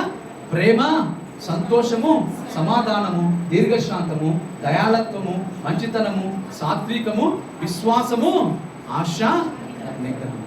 ఇది గట్టిగా పట్టుకోవాలి శివాజీ కదా. ఆశ, నిగ్రహం, ఇది ఒక్కటి కరెక్ట్ ఉందంటే అన్నీ వచ్చేస్తాయి. ముందున్నటువంటి 8 ఫలాలు కూడా ఆటోమేటిక్గా వస్తాయి. మన నిగ్రహం లేనప్పుడే అన్ని కష్టపడాల్సి వస్తుంది కదా. ఆలోచించండి. నిగ్రహం లేనటువంటి వాడు 8 సంపాదించినా పోగొట్టుకుంటాడు కదా. నిగ్రహం లేనివాడు ఆ 8 సంపాదించినా పోగొట్టుకుంటాడు. కానీ నిగ్రహం అనేటువంటి జీవితంలో ఉంటే 9 కాపాడుకుంటాడు కదా. ఆలోచించండి. కాబట్టి మనం గమనించుకోవాల్సిన విషయం అయితే ఆత్మఫలాలు 29 కాదు, కానీ సుమారుగా 21 ఫలాలు ఉన్నాయి బైబిల్ గ్రంథంలో. మనం చూస్తే సుమారు ఇంకా కొన్ని ఫలాలు కూడా ఉన్నాయి దేవుడు. కాబట్టి మనము ఎప్పుడైనా దాని గురించి ఆలోచించేద్దాం. అయితే మరి ప్రాముఖ్యంగా మనం గమనిస్తే 9 ఆత్మ ఫలాలు కనపడుతున్నాయి. అందులో దేవునికి వాక్యం ఏమంటుంది తెలుసా? ఎప్పుడైతే నీవు ప్రేమిస్తావో, దేవునికి వాక్యం ఏమంటుందంటే రోమిలకు రాసిన పత్రికల బహుశా అనుకుంటా చూసినట్టు అక్కడే 11-12 అధ్యాయాలు అనుకుంటా చూసినట్టు అక్కడ అంటాడు, నువ్వు అన్ని ఆజ్ఞలను నెరవేర్చిన వాడవై ఉన్నావు అంటాడు. ఏం నెరవేర్స్తేనట? ఏ ఫలాన్ని ఫలిస్తే? ప్రేమ అనేటువంటి ఫలాన్ని నువ్వు కనుక ఫలిస్తే ఏం నెరవేర్చావట? ఈ భూమి మీద అన్ని ఆజ్ఞలను నెరవేర్చినట్టే అంటున్నాడు. అంటే మనము క్రైస్తవులుగా ఈ లోకంలో దేని కొరకు మనం బ్రతకాలన్నమాట? ప్రేమ చూపేవారుగా. అందుకొరకే కదా ప్రేమ చూపేటటువంటి వారిగా ఉండే హాస్పిటల్స్ కడుతున్నారు, ప్రేమ చూపేటటువంటి వారిగా ఉండే స్కూల్స్ కడుతున్నారు, ప్రేమ చూపెడుతున్నటువంటి వారిగా ఉండే అన్నదాన కార్యక్రమాలు చేస్తున్నారు, అవసరతలో ఉన్న వారికి వస్త్రాలు ఇస్తున్నారు, అవసరతలో ఉన్నటువంటి వారికి ధన సహాయం చేస్తున్నారు. ప్రేమ లేనివాడు చేస్తాడు అలాంటి పనులు? స్వార్థపరుడు ఎన్నడూ చేయడు. అంటే దేవుడు క్రైస్తవ్యులకి, దేవుడి పిల్లలకైన మనకు నేర్పబడుతున్నది ఏంటంటే మనము ప్రేమ చూపెట్టాలి. మనము ప్రేమ చూపెట్టాలి. అది ప్రేమించాలని దేవునికి ఆజ్ఞ. అది నెరవేర్స్తే మనం ఏం నెరవేర్చామట? అన్ని ఆజ్ఞలు నెరవేర్చాము. అన్ని ఆజ్ఞలు నెరవేరిస్తే దేవుడు ఆలోచన చేయండి, మన దేవుని పరలోకంలోకి వెళ్లకుండా ఆటంకపరిచేది ఏముంటుంది? ఇంకా ఏమీ ఉండదు. కాబట్టి దేవుని మనం గమనించుకోవాల్సింది ప్రేమించేటువంటి వారుగా మనం ఉండాలి, ఆత్మానుసారం. అందుకే దేవునికి వాక్యం ఉంటుంది, మనము పైనున్న వాటిని మనము వెతికేవాలి. ఆత్మ ఫలాలు ఫలించాలి, ఆత్మ వరాలు కూడా అవసరం. వరాలు ఎందుకు అవసరం? వరాలు ఎందుకు అవసరం అంటే దేవుడా వరాల ద్వారా మాట్లాడేటువంటి మాటలు నిజము అని రుజువు చేయటానికి, సంఘ అభివృద్ధి కొరకు అది దోహదపడుతుంది. సంఘ అభివృద్ధి కొరకు అది దోహదపడి వింటున్నటువంటి వారి జీవితంలో అది విశ్వాసాన్ని రేకెత్తిస్తుంది. వారి జీవితంలో విశ్వాసం. ఆలోచించేయండి. ఉదాహరణ, మన మందిరంలో ఇక్కడ ఉన్నాము, ఎవరో ఒకరు చనిపోయారు కదా, బయట చనిపోయారు. పాస్టర్ గారు మీరు ప్రార్థన చేయండి అన్నారు. మనం ప్రార్థన చేస్తే ఆ వ్యక్తి బ్రతికాడు అనుకోండి, ఏం చేస్తాను కదా? అందరు పారిపోతారా? దేవుడు స్తుతిస్తారా? కదా కదా. అరుణ సిస్టర్ పారిపోతుందట. ఎందుకంటే ఎన్నడూ మనం మరణించినటువంటి వారు లేవటము చూడలేదు కాబట్టి కదా.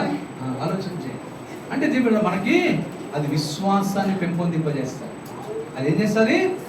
మనం నమ్మినటువంటి దేవుడి మీద ఇంకా నమ్మకాన్ని కుదురుస్తుంది. మన దేవుడి మీద నమ్మకాన్ని కుదురుస్తుంది కదా. షడ్రక్ మెషక్ అబేద్నెగోలు అయినటువంటి వారు అగ్నిగుండంలో వెళ్ళొచ్చారండి. వాళ్ళ జీవితాలు ఎవడైనా భయపెట్టాడు అనుకో, ఏం చేస్తారు వాళ్ళు? అరే పోరాబాయ్, మేము అగ్నిగుండానికే మేము భయపడలేదు అంటారు. అంటారా లేదా?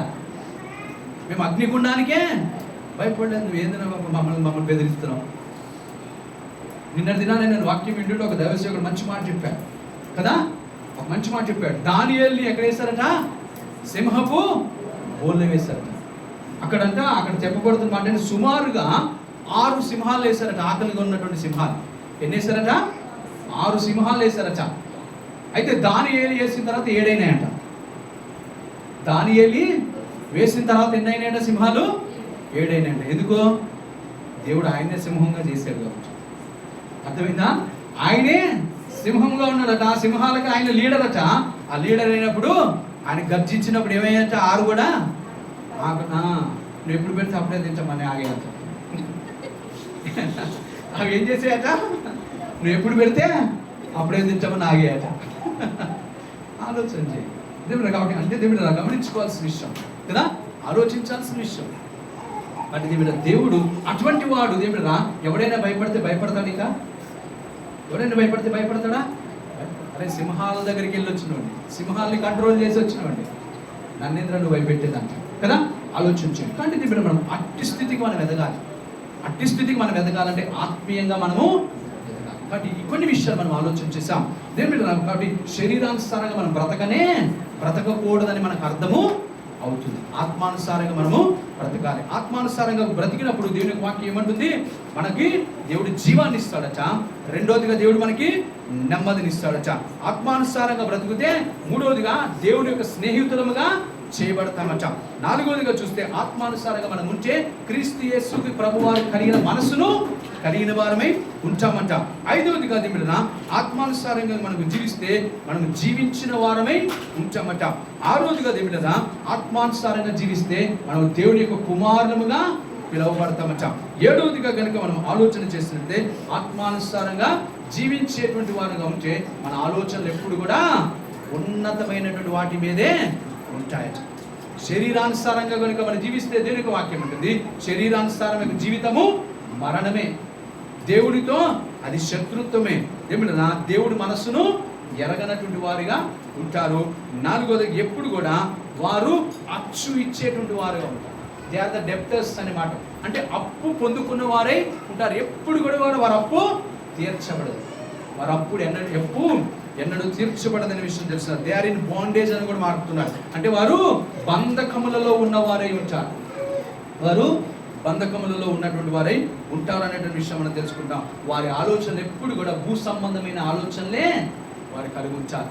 అంటే ఏం తిందామా, ఏం తాగుదామా అన్న ఆలోచనే కలిగి ఉంచాలి. అటువంటి వారిగా మనము ఉండకూడదు. ఆత్మానుసారమైనటువంటి మనస్సు కలిగినటువంటి వారుగా మనం ఉంటూ మనము ఉన్నతమైన ఆలోచన కలిగి దేవుణ్ణి సంతోషపరిచేటువంటి జీవితము మనం ఈ లోకములందు జీవిస్తూ మనం అనేకమైనటువంటి దేవునామానికి మహిమ తెస్తూ అనేక దీవెనకరంగా ఉందాం. అటు రీతిగా ఉండటకు పరిశుద్ధాత్మ దేవుడు సాయం చేసి నడిపించును గాక. ఆమేన్.